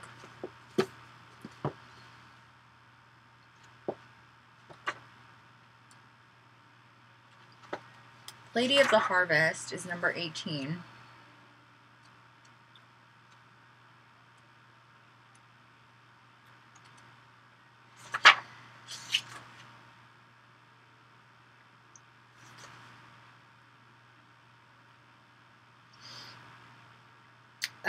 The Lady of the Harvest, completion, grief, loss, harvest, release. After we have experienced the nurturing and fulfillment of the bright mother, the Lady of the Harvest, also called the Old Woman or Crone, helps us to let go of what is finished and liberate ourselves and move on to the next phase of our activities and relationships. As in the natural world, the old becomes compost for the new growth in our lives. The Lady helps us to adapt to change and release. Often we associate the Lady of the Harvest with loss, regret, and grief, and often we are right to do so. The basic phases of grief are shock, denial, anger, guilt, emotional storm, acceptance, regaining of perspective, and the beginning of healing, and the deepening of our capacity for love. The Lady of the Harvest understands grief and is patient and kind as we go through the sometimes painful process of letting go. We may well need to be patient and kind with ourselves. We should note here that the grieving process is the same for little losses and large ones. Only the same scale and the intensity of the emotions vary. Only the time scale and the intensity of the emotions vary, but they vary enormously. We might go through all of the grieving stages of a small loss in a few minutes, while it may take years for greater loss. On the other side of this letting go business, there are many things that make us lighter and happier when we release them. Old traumas, tasks, or stages in our lives that we are glad we have finished, unhappy relationships, or feelings that cause us pain and inhibit our growth. Sometimes we simply comfortably finish with one aspect of our lives and move on to the next, happily anticipated one. Such releases are cause for celebration, and the old woman joyfully celebrates with us. In this card, we see both the patient acceptance of loss and the joyful celebration of liberation. When we liberate something in ourselves or in the world, we grow to be more like the Lady of the Harvest, developing her capacities within us.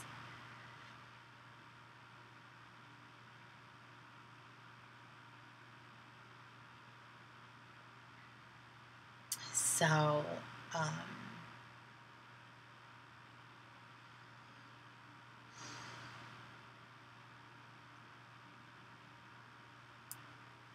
it is time to accept change, to move on to the next phase. Power and strength in the present and future come from releasing the past. This is a time of liberation, and we might as well cooperate with it. It will happen whether we want it to or not. Release and liberation may be painful or joyful, depending on the circumstances. Cry if you need to. Be joyful if that is appropriate, but in either case, trust the process, acknowledge what you feel, and prepare to move on.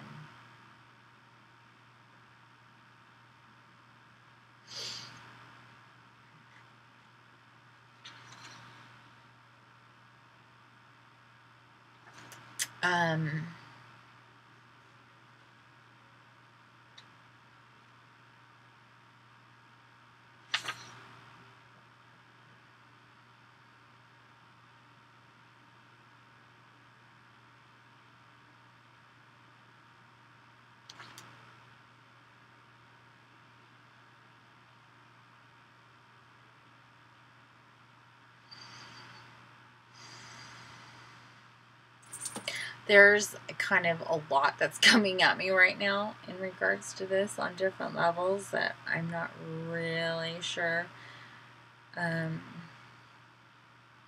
to focus my attention. This is one of those that I'm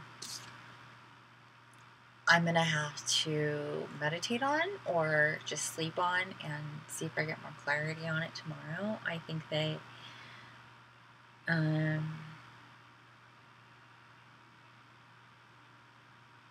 specifically right now, I think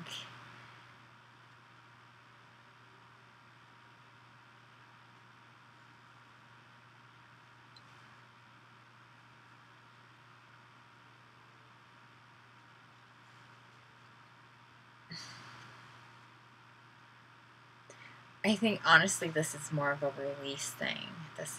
But like I said, I'm not exactly sure.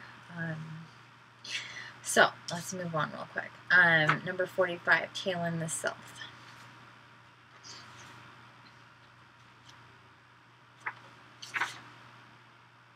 Acute intellect, quickness, mental synthesis. Yeah, I said that right the first time. Synthesis and discernment. Talon glitters and glimmers brightly. She scatters a special fairy dust that energizes the mind. However, energy is not everything, and the fairy dust that actually makes minds brighter as well as more energized is more rare, and she distributes it much less often. She is full of curiosity and wants to go everywhere, see everything, and have every question answered, like the 2-year-old asking, why? Oh my goodness. She wants to know all, even the things that by their very nature cannot be known to the conscious mind. Oh my goodness. Taylor reminds us that ideas cannot be confined. They are wild and free. They move fast. Sometimes, or some ideas are more contagious than the flu, and they move quickly from head to head, sometimes illuminating and sometimes burning out with a flicker and a flash and a faint whiff of ash. Brian wrote. Brian is the artist. Brian wrote, "The sylph is a fragment. Sorry, gosh. The sylph is a fragment of the earth's soul in fairy form.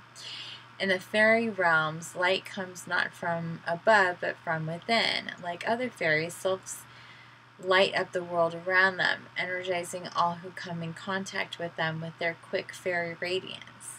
We humans also light up the world around us with our own auras. It is a pity that so few of us have learned the mental disciplines to be able to perceive that light. However, Talon is not the one to consult about that. Try Laced, card number 38, or the Dark Lady, card 20 for that. What Talon bestows is more ephemeral, but nevertheless of value. She is an awakener, one who startles us into seeing and thinking in new and exciting ways. She loves to sit in on teenage and college age discussions about profound questions of life. She is full of bright ideas and willing to discuss them at length. She is not too bothered about whether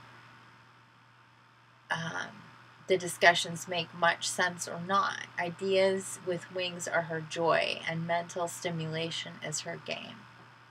Talon has inertialess flight, like thought. She is not bound by the rules of mass and momentum. Therefore, she can radically change direction without notice, more quickly than a hummingbird. Maybe like a dragonfly. What we see here is mental quickness, adaptability, and enthusiasm. Ideas and opinions abound. A few are brilliant, but others vary from mediocre to downright silly. Be selective. Mental and psychic abilities may be awakening. Independent thinking is in operation. New ideas and new visions of old ideas, and creating new, exciting, effervescent atmosphere. Avoid excess and extremes. Minds may change often, and new ideas and new ways of seeing bubble to the surface. Out of conflict and confusion, resolved by goodwill and clear thinking, a new and better understanding may come."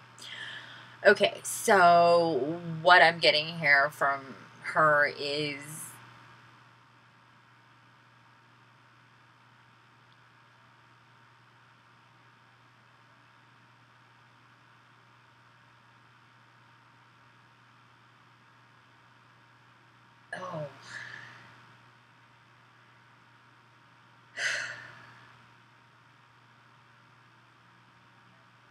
I guess when it comes to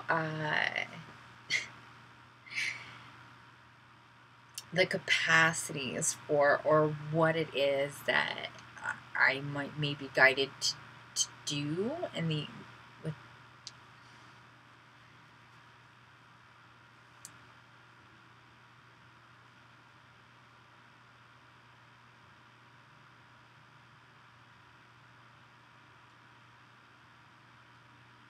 I guess, yeah, the overall meaning of what she's kind of being open to a different way.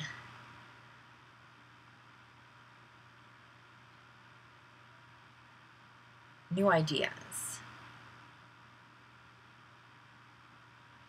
New ideas. That's all. I'm just new ideas. I don't know. Creative new ideas. She's like, I'll show you tomorrow. Okay. Okay, you can show me tomorrow. Moving on. Epona's wild daughter, number 54. She's like, just move on. Okay, fine. I'll move on.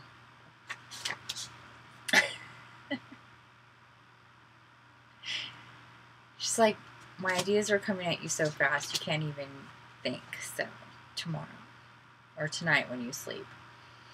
Epona's wild daughter, inner shadows, nightmare, depression, madness, growth. Oh, more growth, more madness. In the bleakest part of the night, Dorcha comes, wearing her crown of fairy stars. She kneels on the ancient owl, bearer of the hidden wisdom of the night, and facing into the past with a clear, unflinching gaze, she holds us. We are held immobile, inwardly focused by her comforting yet implaceable light-filled hands.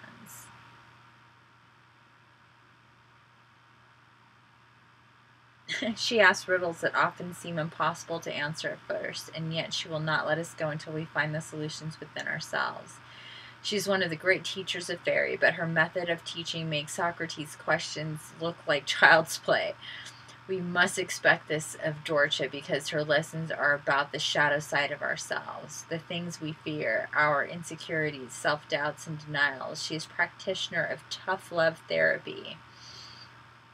Dorcha is the wild daughter of Epona, Lady of the Horse and the Moon, and she takes us through the dark hidden side of ourselves and into healing and fulfillment.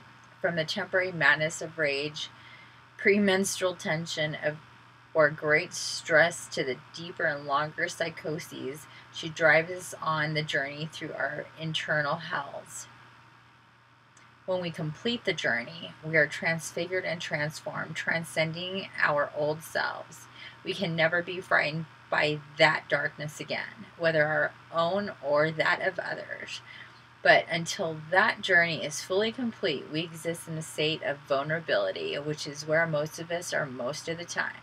Notice, please, that it is she and not her more gentle sister, Laced, who wears the crown of stars, a mark of service, compassion, and great wisdom. Dorcha's element is moonlight, the fifth element, which tempers and tests the spirit.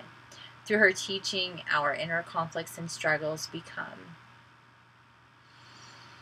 as they are resolved, our greatest strengths.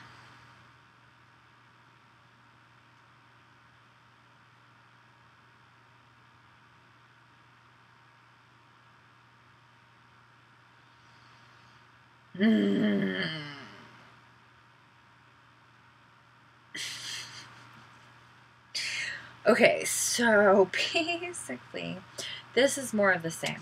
More of dealing with these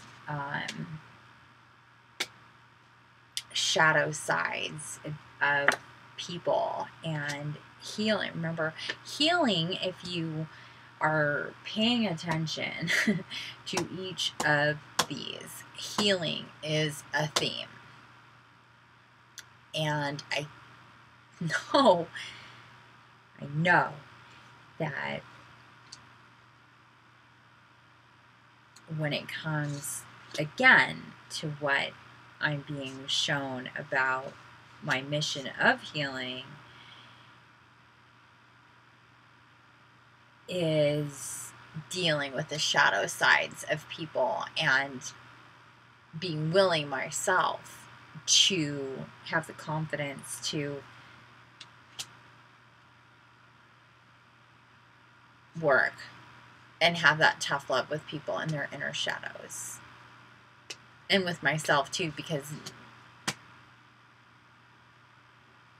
when you work with other people and their inner shadows, yours tends to come up as well, especially if you're a physical psychic empath, as I am. So it's just more like preparation. They're just like, it's not like so much warnings, but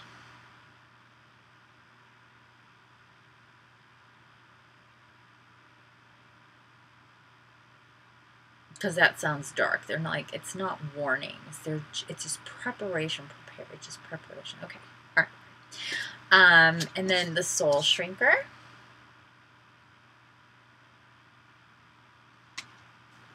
And the soul shrinker is, again, really, really similar. Really similar. Same. Oh, right here. Next one. So we have 54. Oh, I just noticed that. 54 and 55. The soul shrinker. Cruelty, malice, gossip, curses, destruction, and blessing.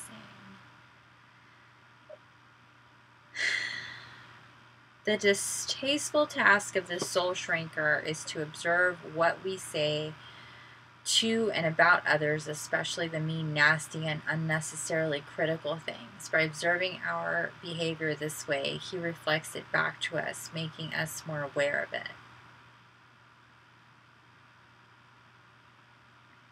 This is a Bodhisattva. I think I said that right.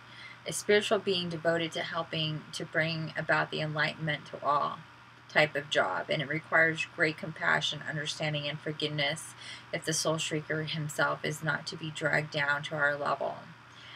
Yeah. There are two important things about malicious gossip and unnecessary criticism, verbal cruelty, sarcasm, and scoring off by others. One is that it demeans the speaker, making him less. It demeans the speaker, making him less, makes his aura darker, and encourages behavior as a habit, continually eroding the brightness of the potential goodness of the speaker. The other important thing is that this is a way that we actually curse others. Even if the recipient doesn't hear the actual words of the blessing or the curse, even if the words are not spoken aloud, they are carried as a discordant notes through ecstasis, card number 2, Song of the Universe, to the recipient. Fortunately, that is not all that is to it, or such behavior would be unforgivably wicked.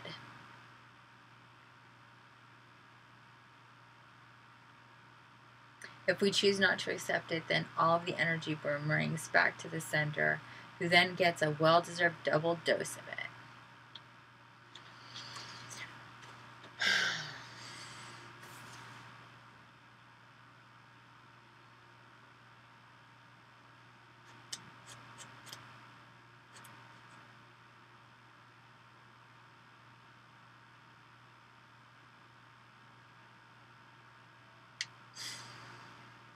Where to begin with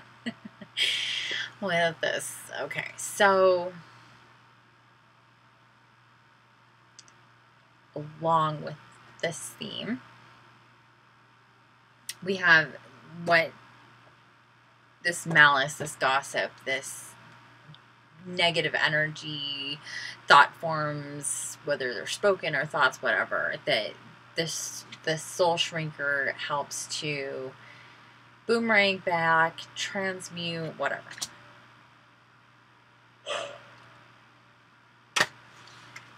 Again, more in preparation for the type of thing that I deal with, and I've dealt with since I've been here.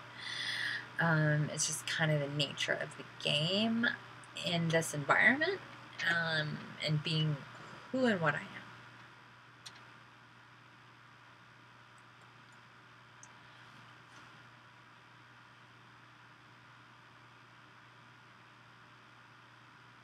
I guess you could say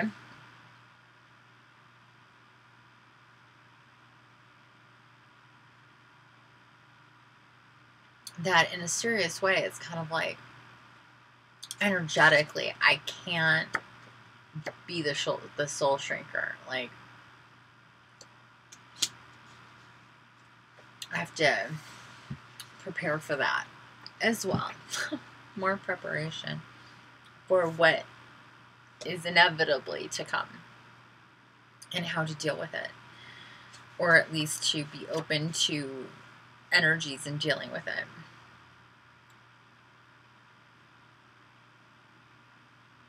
That's not the one.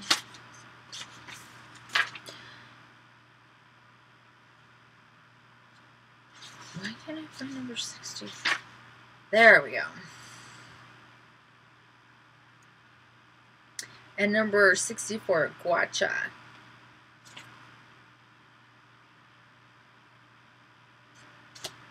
Sudden shock, unexpected events, rude awakenings. Guacha is the out of the blue fairy. He likes to surprise us. You know, you're walking along, minding your own business, or not minding any business at all, and the universe smacks you on the blind side with something that makes an awful splat. Unexpected demands from the taxman. The bank's hole-in-the-wall machine eats your bank card late at night while the burly and irritable taxi driver is waiting. Your children find a way to dye themselves green just before your in-laws arrive. A meteor hits your car. Guacha is, of course, capable of happy surprises as well as shocking or miserable ones. Perhaps your lottery ticket wins. There is a school of thought that says this is just karma. We deserve it for sins we have totally forgotten in other lifetimes. Not so. Karma is about lessons we need to learn, not about punishment. And meaningless events don't teach us much. So this may be karma, but it isn't that kind of karma. This is another school of thought that says all of these things are our choices. We choose to be there when this was happening. We choose to step in front of the invisible cosmic bus. There is some truth to this on one level of being high in the super consciousness. As Guacha says, I know more than I see. But most of us don't function at that exalted intuitive level of consciousness much of the time. However, many of us do get hints, little flashes of intuition, and sometimes even big flashes of intuition. We often say, I knew I shouldn't have gone that way, or trusted that person, or invested in that stock. There are two things Guacha is trying to teach us. He says he doesn't enjoy doing it, but do I believe him? Actually, I do, mostly. First, we need to learn to listen to and trust our intuition. We need to be awake and aware. It is just part of what we need to learn in order to fulfill our potential to have happy and satisfying lives. So true. Without it, we're sleepwalking in the world, missing all the wonders and joys, and not missing many of the bumps. Well, not missing many of the bumps and pitfalls. Very true. Second, when there are lessons we need to learn, or when there are experiences that are properly other people's, but that have impact on us, we need to learn to roll with the punches, to take what comes at us, learn what we can from it, and regain our balance as quickly as possible. Things happen. We can't always control them, and we can't always get out of their way. We don't always even have a choice about them. For example, to live with a beloved animal friend probably means that you're going to lose that creature at some point, because some pets have shorter lifetimes than humans do.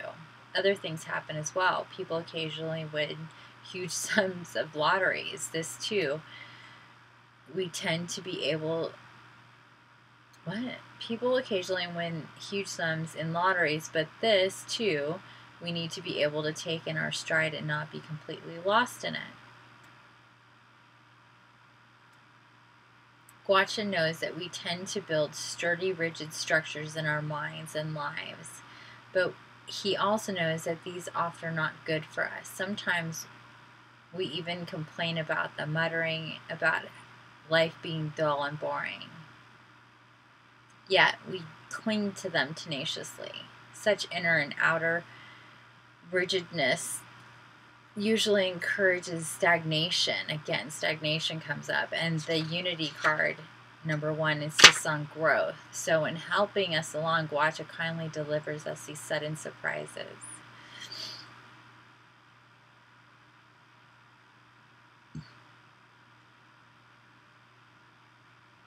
Okay, so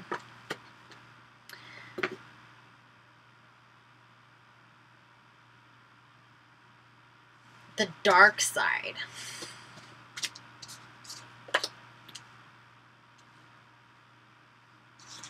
The dark side of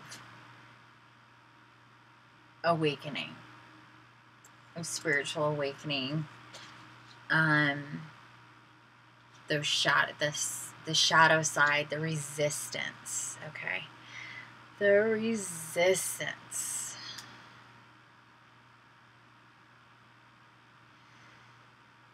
is probably the toughest part of it.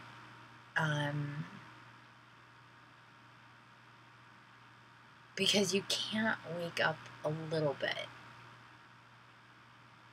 Even though you wake up in stages and your consciousness grows and shifts and evolves and like can't all happen all at once. I think it would blow a person's mind out.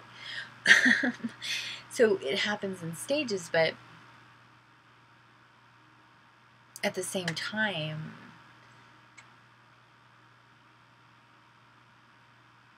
there are certain people with such firmly held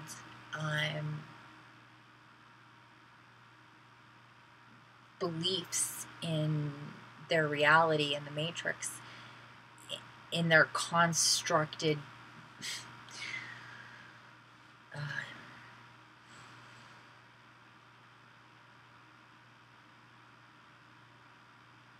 their constructed realities.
Okay, so this is what I'm being shown right now.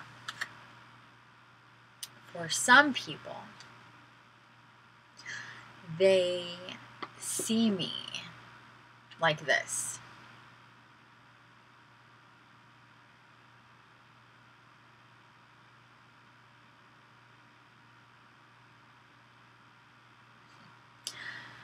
And for some people, they see me like this.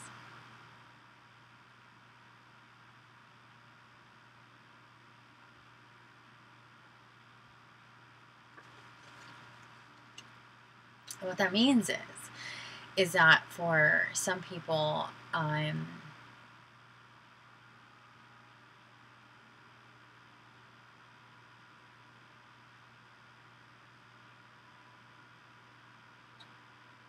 they're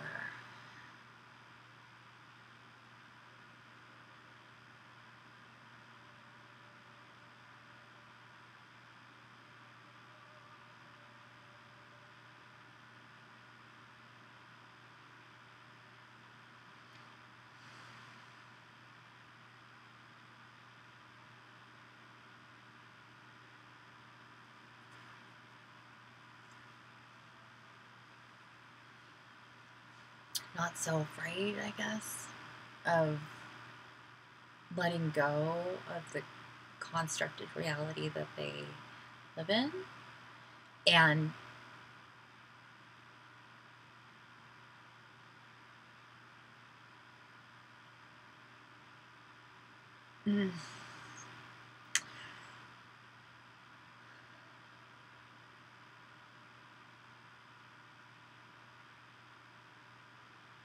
aren't so afraid of that darker shadow side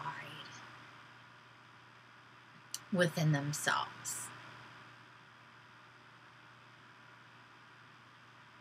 Some people have told me that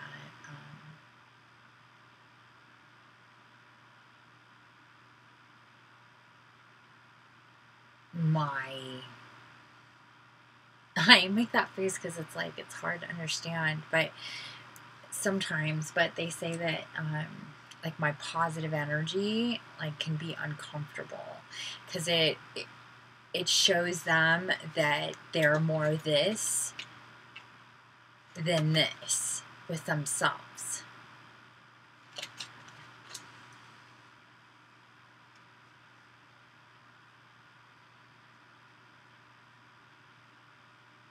But we all have these, you know, if we want to put a picture to it, we all have these sides, you know.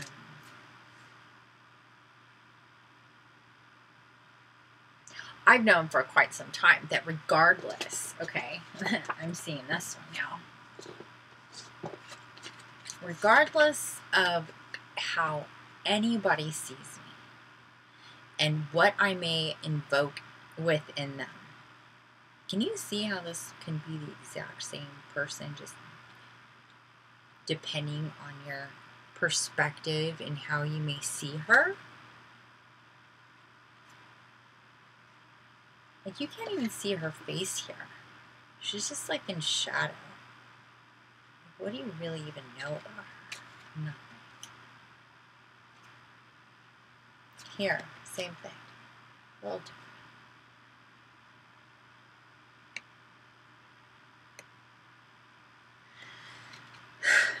Either way, this is what's necessary. So, I'm prepared. I've known that I'm seeing both ways, that my energy can, you know, either way it sparks somebody's awareness in one way or another. Most people need some type, they get sparked and then there's just like I can feel it with some people. They get bubbled up with excitement that I invoke within them, and then there's this like almost at times kind of like a downplay thing. It's interesting.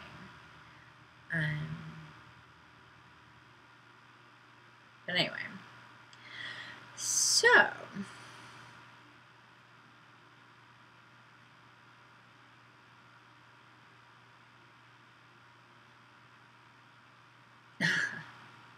all right, so last but not least, we're gonna have the angels, archangels. They want it.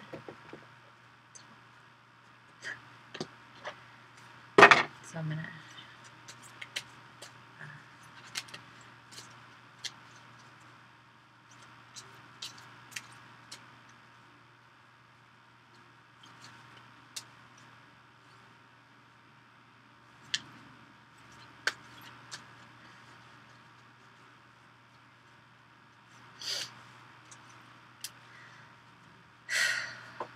Okay.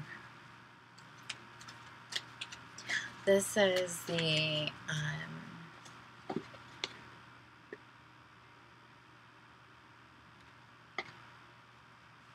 Archangel Oracle. So no tarot cards tonight, all oracle cards. Oh.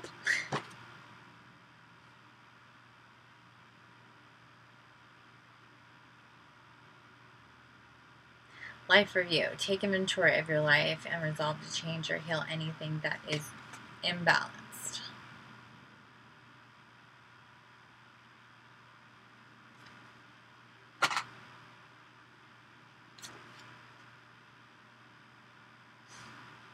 And the next one.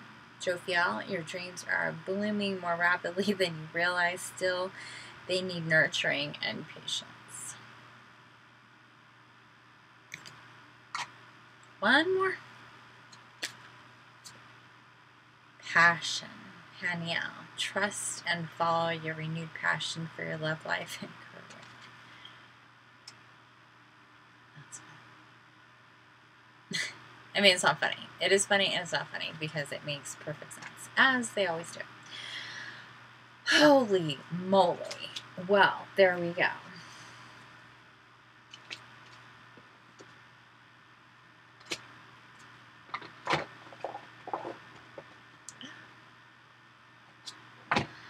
All right, guys. Let's think about it. Tomorrow is a brand new day. Today, let's review one more time here, okay? 10:10 for another hour. Even if you're watching this at another time, think back to what happened today on 10:10, if you happen to watch this whole video, and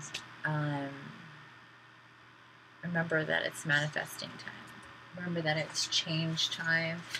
Remember that it's the time of infinite feminine and divine feminine energy. Remember that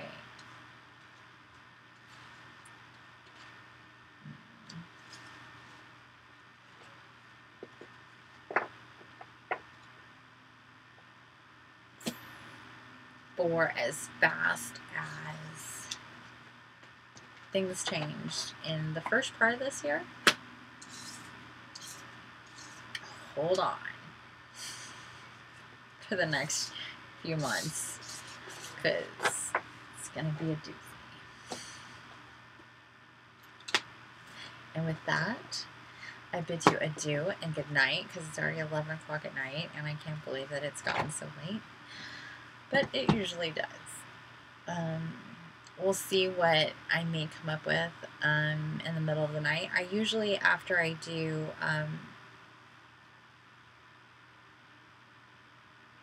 big fat spreads like this, wake up with some type of new something to look at with it. So I'm looking forward to that as well. Okay, so that all said, thanks for being here and watching this video. I appreciate it, and until next time, good night.